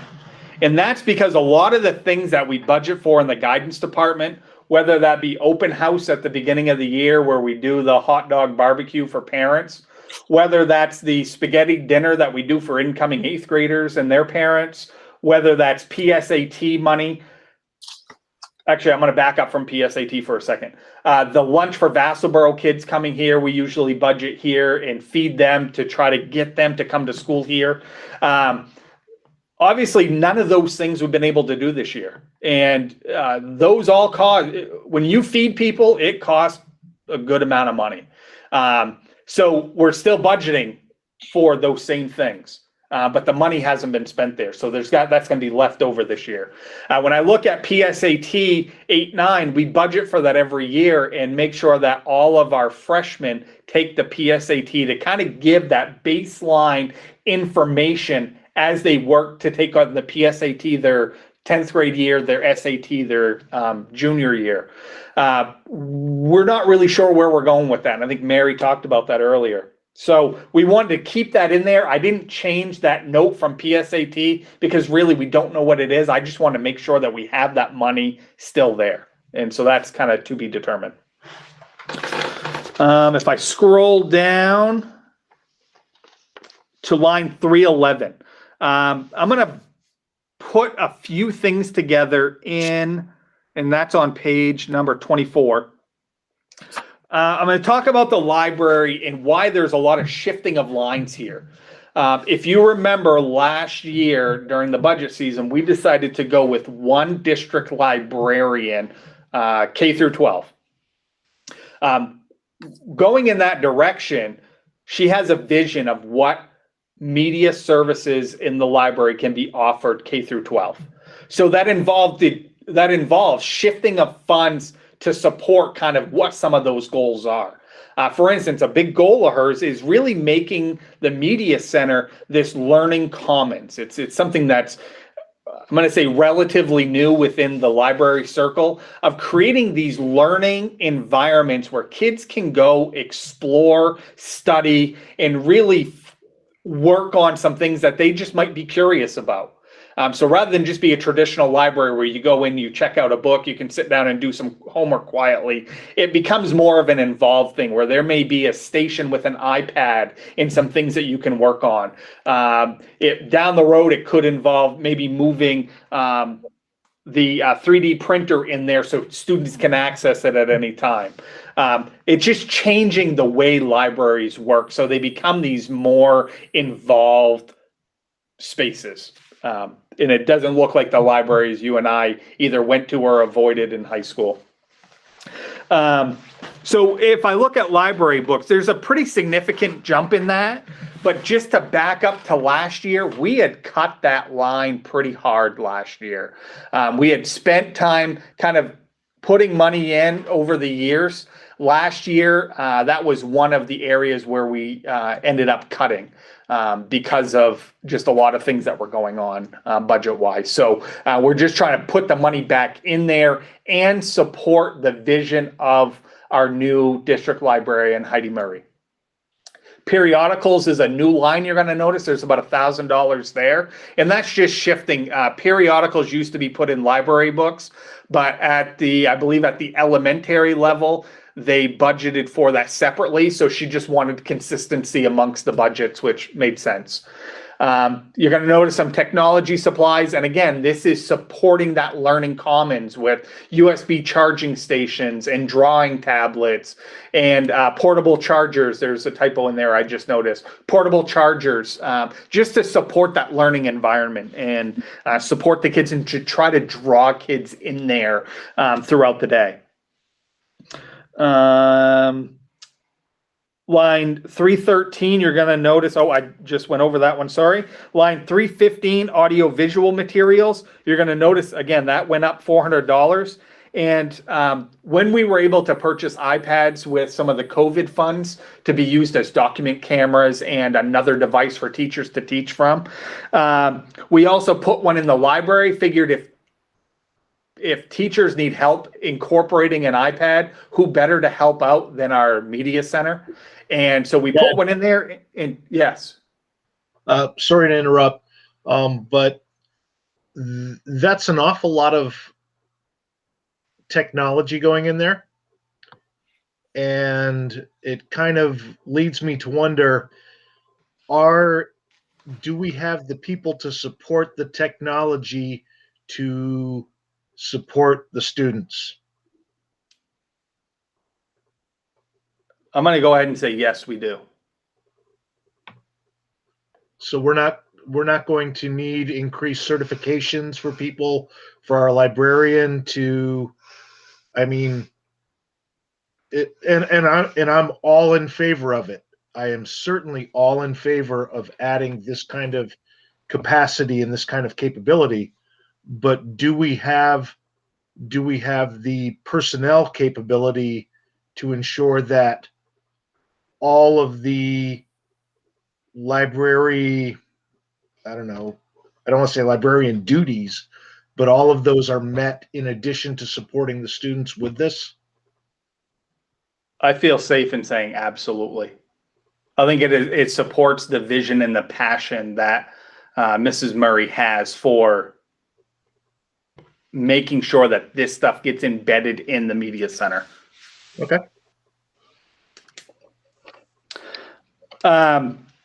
So line 15 is including an iPad document cam that also will be a microscope to be used in that learning commons as well. She sees a need for that.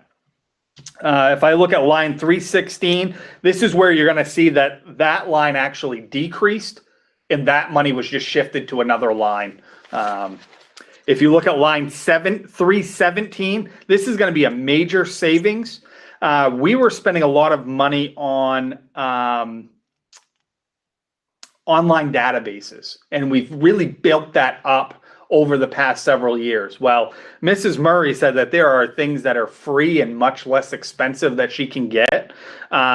that will be used just as much as those other online databases. And she felt comfortable rolling that out to staff and students and using that money to support those other goals that she had of creating that learning commons. So you'll see that line went down about $2,400. Line 341. And I'm on page 26 now, and I'm almost done.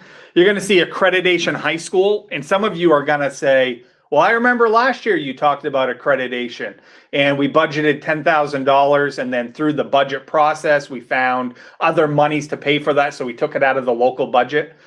With COVID, NEASC kind of dropped off the face of the, I don't want to say dropped off the face of the planet, but they weren't doing accreditation visits. So the accreditation visit we were supposed to have in October didn't occur. And now NEASC is looking at ways to do it virtually and do virtual accreditations. I still have not found that information from NEASC. I have not been contacted about that. Just as a little talking point, last April, I was supposed to go on an accreditation visit when all of this went down, and I still haven't heard about the visit I was supposed to go on last April. So my guess is they are backlogged. And I would be foolish not to plan for an accreditation visit next year.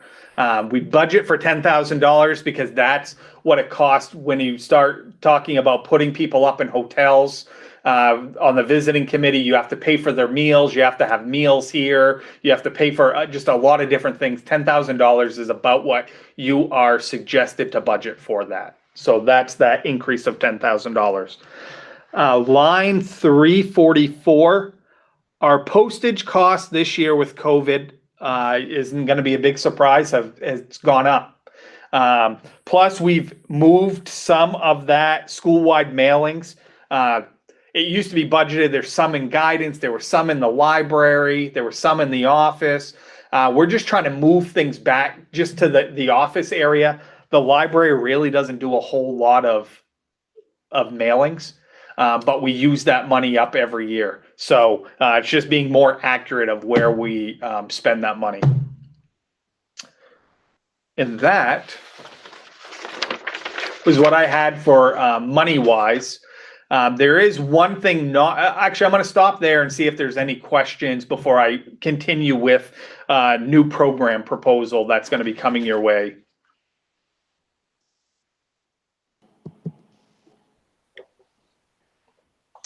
Okay, I don't see any hands and nobody's yelling at me. So one of the things when I started talking, I was talking about what some of our goals were, and the enrichment of programming for our students is always a highlight whenever we go over budgets. It seems like, whether we're adding AP stats or AP government, we're always trying to find things that support all of our students. And this proposal has come up a few times, and it's for a new art class. And it's something that actually our leadership team approved probably 6 or 7 years ago, but we've never had capacity to teach it. And it's just to enhance our art program with a digital art class. Right now, Miss Billings does a fantastic job, but we only have one of her. And she is, I say that Katrina teaches 8 blocks out of 8 because if you ever walk by her room, she has kids in there working on art projects all the time. Before school, after school, all 8 periods of the day, there are kids in there. There is no capacity for her to bring in a digital imagery class to the high school. We currently have, and I think Jason talked a little bit about this before vacation at the last board meeting. We currently have an art teacher at the junior high, and we only have her, I think it's 2/3 time, it may be 5/6 time. I'm not really sure how it's calculated. But if we budgeted just a little bit more, made her a full-time teacher, we could then offer this digital imagery class. It's something that would enhance the art program. It would definitely be a niche for a lot of our kids that aren't being serviced with this new media. I think we do a fantastic job, and Miss Billings, I can't speak highly enough about her, does a fantastic job with what you would consider regular art, whether that's clay and sculpture, portfolio, studio art classes. The kids' needs are being met there in a fantastic way with a fantastic teacher.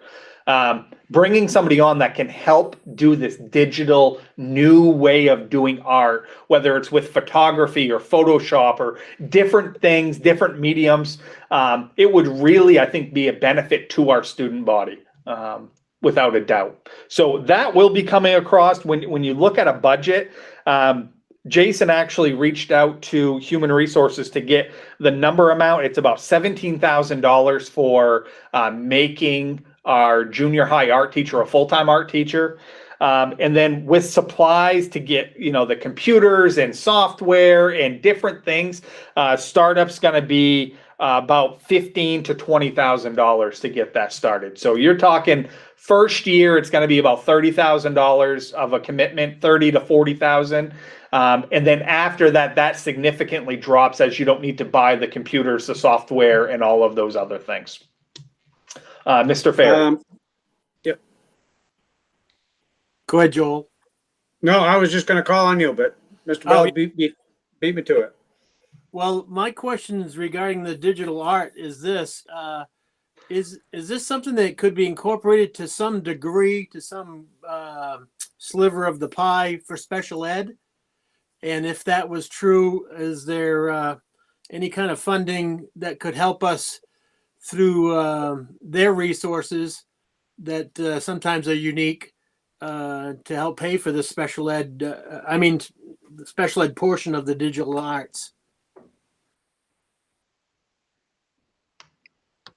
I am not sure, and I don't want to speak on behalf of special ed on that. I don't know if that quite passes the straight face test. If, would students that are in special ed be eligible to take this class? Absolutely. If there's one thing that I've learned being in Winslow for 8 years is we allow all of our students access to all of our classes, and we don't segment them off. When I look at a chorus class and there's kids of all abilities academically and singing wise that are in part of the, I think there's 37 kids in chorus class right now. And there's kids in there that need one-to-one ed techs. There's kids in there that, are beautiful singers. And then there's people that probably have, the ability to sing like I do, which is not very good. In that science classes, there's special ed kids in there. There's, regular phys ed classes with special ed. I mean, everybody's everywhere here. So now, how would that work budget-wise and earmark some special ed? I'll let people smarter than me figure out that piece. Because it does affect the budget, and I think it's a great addition to our art classes. But obviously, when we're trying to justify an extra $17,000 to $20,000, we're going to have to, make sure we got every base covered. Yeah, I'd have to say, I agree with John. We'll have to see where things go with the budget in regards to it. But being somebody who can't begin to draw or paint anything, I've done a fair amount of photography, and I think there's definitely a niche for those who have an eye for that and or can develop that eye for that, but couldn't begin to use a paintbrush or a pencil to draw something worth anything. And that surely would be somebody like me. So, okay. Was that everything you had, Chad, or anybody else have any questions? And that is everything I had. Okay. Any other questions regarding this portion of the high school budget? Okay. Well, that's a good first pass at this, and we'll see where we end up. But thank you very much, Mr. Bell. And Jim, I'll go back to the front of yours. That way it's up for everybody. So next up, we have Jim Burgoyne doing the athletic budget All right. for the high school. All right. Just to kind of look at the end of the book before we start reading the beginning of the book, the overall budget for the athletics for the high school is only up 5.75%. And I don't mean to downplay 5.75 is still a big increase, but that's pretty good considering that most budgets are going by more than that. The first line I wanted to bring to you is line 113 on page 11. That's our stipend coaches line. That is all the Schedule C coaching positions that have been bargained with the Teachers Association. Every year we take some positions out of that budget when we don't think we're gonna have a need for those positions. For example, this year not included in that athletic budget is JV tennis, an assistant coach for cheering, a golf coach, JV girls soccer coach, and a varsity assistant softball coach, and an assistant wrestling coach. Those have been taken out because we just haven't had the numbers to support those positions. We can bring those back at any time. Let's say next year, 10 kids came up to me and said, we want to golf. That's something we could look at. But in the last 8 or 9 years, even before I got here, these positions have been mostly taken out just because of the lack of interest. Obviously, this year with COVID, we've lost a lot of student athletes. It'll be interesting to see how the recovery process happens as we go forward. So that line is up 8.2% with those positions taken out. Line 117 is our trainer line. We are lucky to have a trainer who works at the high school and the junior high school, and that line just went up slightly, about $100. And we have a trainer that covers all our high school sports, which is not typical of every school. We're pretty lucky to have that. Anytime you have questions, again, I can't see you, so just start talking. Line 140 on page 13. This is kind of a topic you guys just talked about. That rental of building for football, that's going to be for porta potties. We don't anticipate we're going to have access to the junior high school next year. So we're going to have 3 or 4 porta potties for home games. We don't think we're going to be using the locker rooms anymore. So that will be a change in the budget. And as Shelley said the last time we talked about budgets, down the road, not immediate, we're going to have to figure out where we're going to get our water source to water that field. But that's kind of thinking ahead that we know that that's going to change for football. We're not going to have access to that building. Line 184 on page 16, this is contracted services. This line continues to go. This is for cheering, competitive cheering. Now, the Park and Rec program has done an excellent job with the youth cheering, and we're starting to see the benefits at the high school level. The good thing is our team's looking like we're going to be competitive for the future. But with this is a lot of expenses, like choreography has gone up every year. Music rights have gone up every year. So I did adjust that, a little bit, about 12.5%, knowing that these costs don't seem to go down. Every year they seem to go up. I'm in my first year, 5 years ago when I did this, it was a lot less. But the good news is we have a really good program that's starting to take off, and I think we're going to see benefits of that in the future. Line 187, rental of building for boys ice hockey. We put $8,000 in this line, so to help, because Waterville pays the bills, because they're the managing partner of our co-op. So we put this $8,000 in towards the ice that once the season's done, Waterville will bill us for all the stuff we share with them in hockey. So that's why that $8,000 line is in there. And you look down to line 192, you may say, how come girls ice hockey is $10,000 and you're asking for $12,500? Remember, I'm the managing partner of girls ice hockey, which basically means I'm going to pay all the bills up front, and then I'm going to recover money from our partners when I bill them. And the great thing about that relationship now is we got five schools involved with our co-op for girls ice hockey, and now we divide the overall cost of the program, and you pay for what it costs. So if I have 5 players and we divide it up, it's $1,200 per player. You're going to do that by how many players you have for your school. This is a good deal for us because in the first couple of years we got a flat fee, and we were carrying most of the cost burden. So this $12,500 has been increased only because, again, I wanted to make it competitive with the boys. They're spending about $16,000, and I think $12,500 is fair because we get all the ice time we want. The difference being is sometimes Waterville has, on the boys' side, we have enough for a JV ice time, so they budget a little bit more if we have JV practices. This year we didn't have enough for any JVs, so that hasn't changed. Line 199 is swimming. And again, that's contracted services. Again, a great partnership with Waterville. We don't have enough people anymore to support our own swim team, but we have swimmers who want to be involved, and they're great student athletes. So we have a co-op agreement with Waterville, and that's half the cost for the pool and for supplies and stuff, timers for meat stuff. So again, another relationship that works, that we share some costs with Waterville. Hey, Jim, can I just add one thing, just in case the question was out there? Jim made reference to we pay Waterville for boys hockey, and then other schools pay us for girls hockey.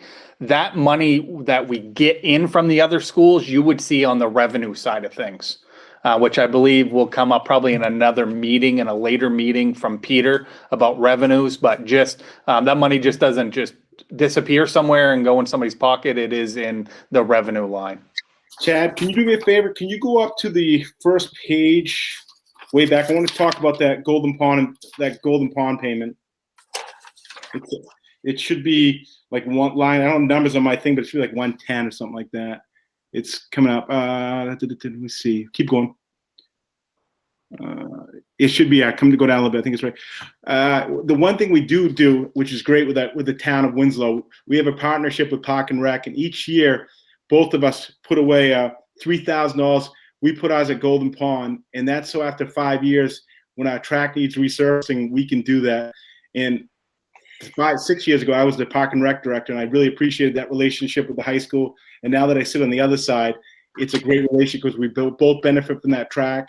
We keep that asset for the town, so we don't run that track down. And there's another perfect relationship of a good relationship of the town and the schools working together. And again, that track is used by not just the schools, it's used by people every day. Even now you look out there, there's people walking in the snow. So thanks, Chad. I just wanted to go over that. Yeah, I just wanted to. Jim, John had a question. Thanks.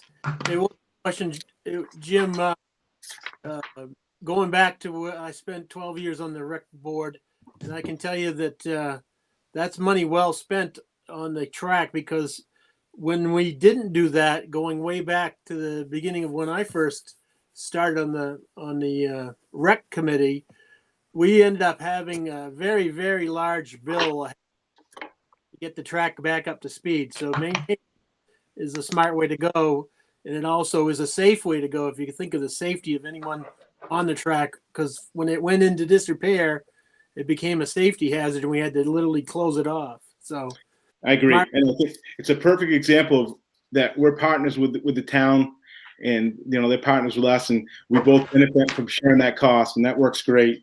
Before you go off that topic, Jim. Yeah. While I got Ray and Erica on this call, I just wanted to ask the question about the town side of those funds. Because I know that came up at one point in an item at a council meeting regarding using some funds from that reserve account for some other purpose. I think it was for election costs. And I just wanted to ask if Ray or Erica could weigh in whether or not they're still good for their portion of that shared expense for the track. I'm fairly new, so I'm not aware of any funds being repurposed, but I know it is in our current capital budget to apply another $3,000 this year. So as far as I know, that's been ongoing. Yeah, I would assume, being in that position just 6 years ago, I'm sure if there was any changes in that, Amanda would have shared that with us, because again, that's a great partnership, and we both plan on after 5 or 6 years to redo that track again, so it's not so expensive, as John had mentioned, when you wait 10 years and you have to go all the way down to the original surface, and then you're looking at, instead of $30,000, you're looking at $75,000, and I'm sure Amanda would have mentioned that. The last line I want to go over with you guys hang on, did Ray had his microphone on there? I didn't know if he had something to weigh in on that. No, I'm unaware of that, but we can look into it, that's for sure. But I'm unaware of putting any funds over to that cause. That's a very well worth project, and we need to keep that funded. And there's no question about that. Okay, very good. Thank you.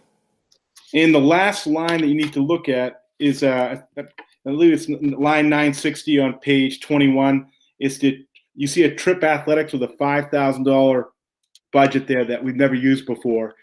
And that is a a new expense. It's always been an expense, but it used to be that was paid through our transportation budget, and now it's been shifted over to the athletic budget. Basically, when Waterville bills us for hockey and swimming, because again, they're the managing partner, we pay that to that account now.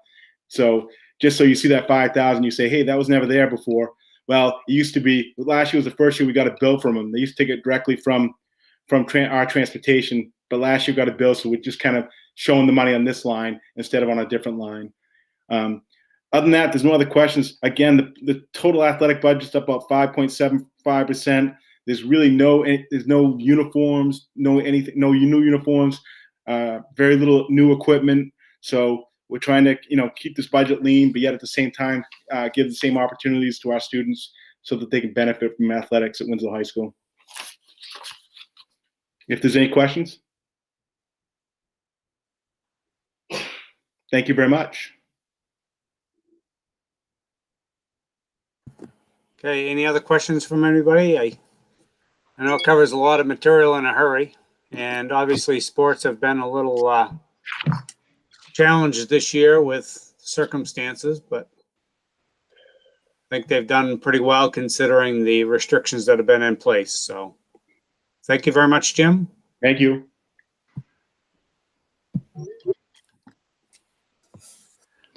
Okay, so next up, we must have Shelley Phillips doing maintenance for the high school. Shelley, I kept it up for you. Great. Ray Karen had his hand raised too with a question, I believe. Ray, did you have a question before I start? Not really, just from the athletic budget. I always take the opportunity to mention that this last year I was a junior high soccer coach. So I always try to, and that's one of the areas that's a little sensitive in the past. And I just want to say that, the trainer was a great position. And I currently am resigned from the soccer coach position right now. But I just wanted to mention that. Thank you, Ray. Definitely for your coaching, because I know you're a very good soccer coach, and the kids were fortunate to have you. So thank you. Guess we're ready for Shelley. Okay. Get my cheat sheet here. Again, I only have a few lines that I'd like to address and bring to your attention. With the elementary, we had 3 lines, and with the high school, I have 4. The first line that I'd like to look at is on page 27.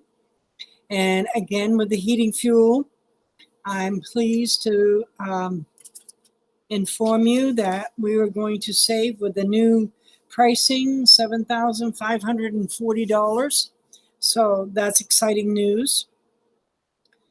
The next line I'd like for you to look at is 360 on page 27, same page. And I've done a reduction there. You'll see it's a reduction of $10,000. And the reason why is because last year we increased that amount because we knew we were aware of all the movement that was going to be happening there in the high school with the moving of the junior high and the additional help we were going to need. So we pre-planned for that and we increased that line. But as it was, fortunately, we didn't have to use it all. And of course, now we have a full custodial staff there. So that's making life a lot better at the high school on the custodial side. So I thought, in all fairness, it really was necessary to decrease that sub-custodial line. And so I have at the amount of $10,000. So then the next line I would like you to look at is on page 28. And it's on line 383. And this again is the repairs and maintenance. And as you look down those notes that I've listed on your budget, it's your annual maintenance of equipment. And as the high school and junior high grow with more and more new equipment, obviously there's more and more annual repairs, certifications, inspections and licensing. And that's all included in those notes. One of the things that I've asked for this year, and this is because I'm really excited about this. Back in the renovation of 2005, when we did the renovation at the high school, we found that there was a very high moisture content in the concrete flooring in the old section of the building.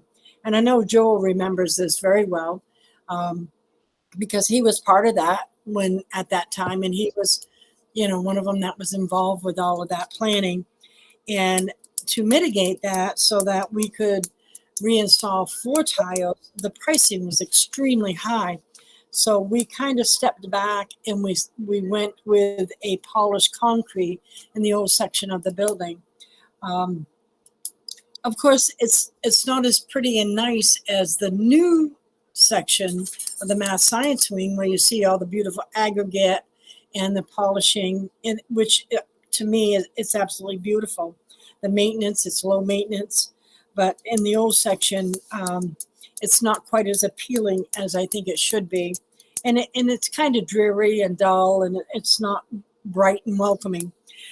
But fortunately, with the addition at the junior high, I was working with some of the flooring subcontractors there, and they found a product that they came up with, and they use it in the cafeteria, matter of fact, when they applied the new quartz vinyl tile.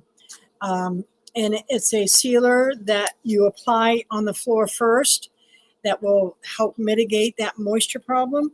And then they apply a type of adhesive that it's not a latex adhesive, and it holds the tiles better with the sealer. So I was really excited about that, and it's worked well. We're, obviously we're not having any issues with it.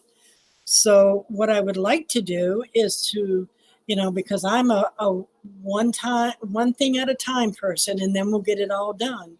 So what I'd like to do is start laying the quartz vinyl flooring in the hallways in that academic wing. And I thought, if we start with the hallways, and then we can start in the classrooms, and we'll do it every year. We'll do a little bit and a little bit, and start bringing some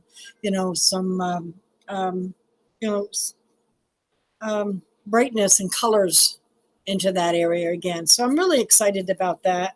So I've asked for, $8,000 to start them flooring projects in that part of the building. And then the other line I'd like you to look at is line 390 on page 29. And then I have to, I know I sound like a broken record, and I apologize, but again, it's the 1/3 cost for the irrigation wheels for the fields that the children play on. And that pretty well sums up the budget for me as far as the maintenance of the buildings and grounds. Are there any questions? Yes. Earl, what Go can ahead, I Earl. do?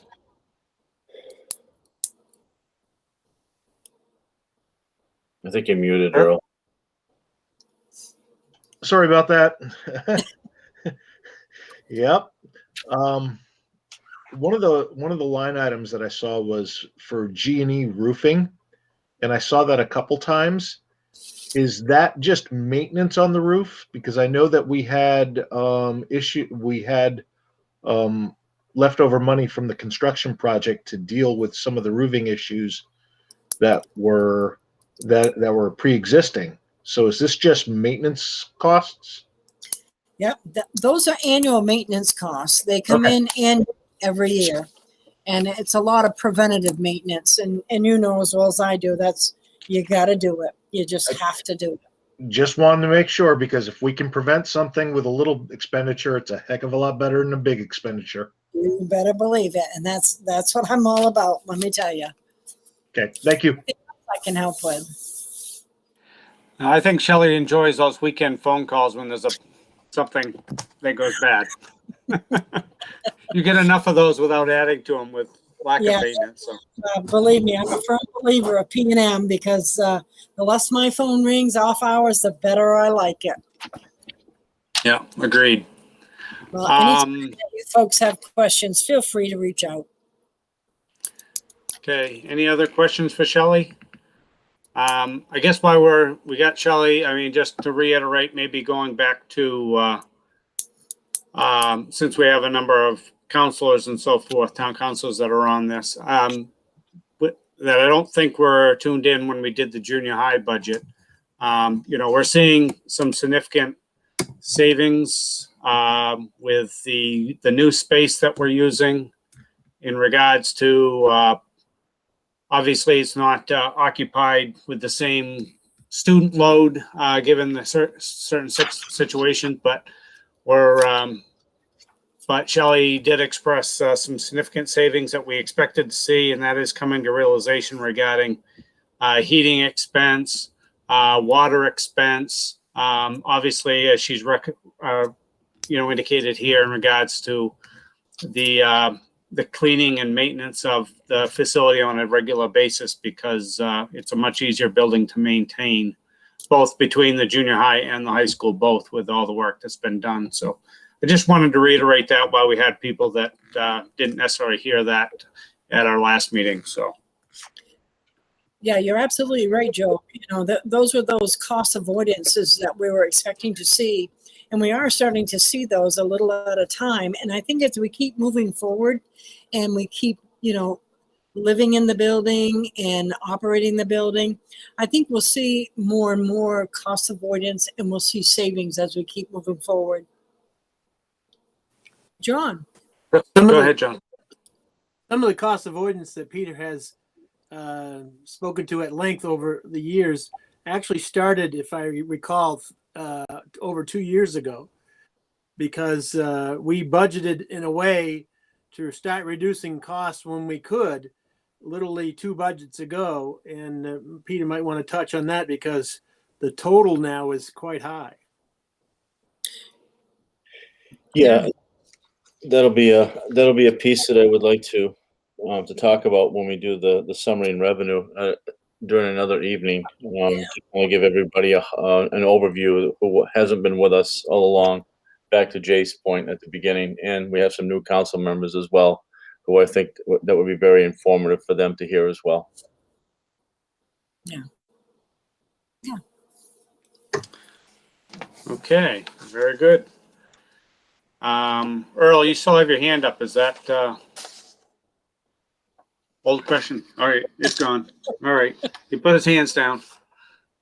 Guess he doesn't. All right. So I guess that is.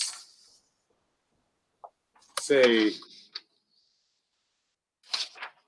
Guess that is it regarding the budget. Is that correct? Yes. All right. If there's no other questions on the budget, we'll move on to the next item. We have vote on appointments. It doesn't appear we have any appointments unless Peter had any last minute adds. Did you have anything, Peter, that was last minute? I did not. Okay.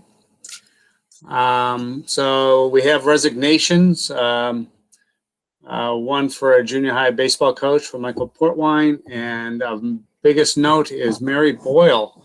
So Mary is going to retire from her many years of service, and we will miss her immensely.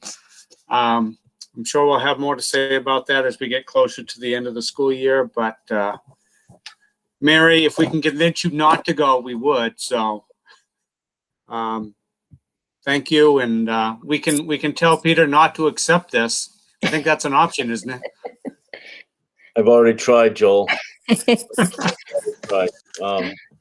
We may be able, if we're fortunate, we may still see Mary for a portion of the time next year as she helps us transition with some of the COVID funding that she has shepherded us through.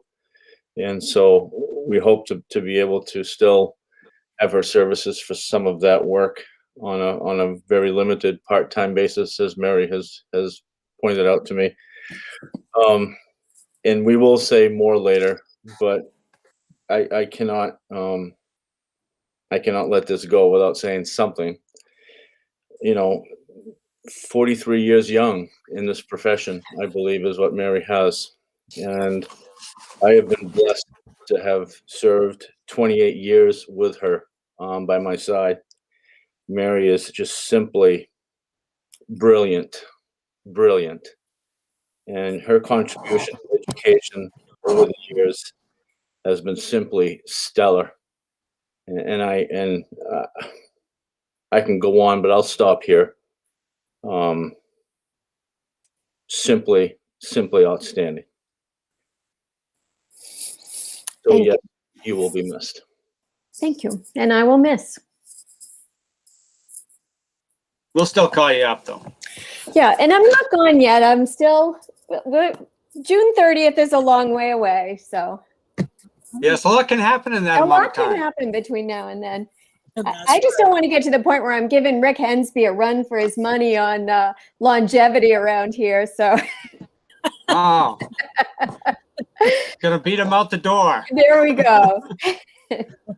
Let Mr. Hensby stand on his own accord. All right. Well, thank you, Mary. I'm Thank sure you. we'll have more later, but Thank you. okay. All right. Next up is other business, but I just want to remind that we did move the public comments to the end of the agenda. So if there's anybody who wanted to call in for a public comment, now would be the time to call in and have your comment heard. So please do that now. And I assume that goes into Peter's office, so he will hear that if it rings. So other business, we have our next scheduled meeting. We have a special budget meeting scheduled for March 1st at 6 o'clock. Again, we'll do that virtually. Our next regular meeting is March 22nd. To be determined. I'm presuming we'll probably still be virtual then, but we will see. And I know we have some budget workshops in between and with the council. And I don't have those dates right in front of me. Do you have those right handy, Peter? I do. So the next workshop that we have on the March 1st workshop, we will be going over the cost centers of special education, transportation, central office, and review of our summary and revenue sheets, which Chad alluded to earlier. At that point, we then have some time, the board will have some time to look at what the initial proposal looks like, have conversations about how comfortable you are or not on that initial proposal. And then we'll have an opportunity to look at making an initial proposal to the town council. I believe it's on March 11th, where we do an overview to the council. Then we go back to get some feedback. We go back to the drawing board and make some more adjustments if need be, and bring that back to the board at our next scheduled meeting, which is, as you mentioned, Joel, on the March 22nd. And then I believe on March 23rd, we have another meeting with the town council. So it's everything is moving rather quickly. Okay. That budget workshop, you mentioned the 11th. I had it in my calendar on the 9th. I may be wrong. So we'll definitely make sure everybody has the correct information on that. I Maybe I haven't. Yeah, I'm looking right now to see. 11th is a Thursday. I had it on the 8th, a Monday. I believe the 8th is. Yeah, maybe that's. I think the council had a meeting on the 8th of some sort, if I'm not mistaken. But I might be wrong. Ray, go ahead. Yeah, we have a regular council meeting on March 8th.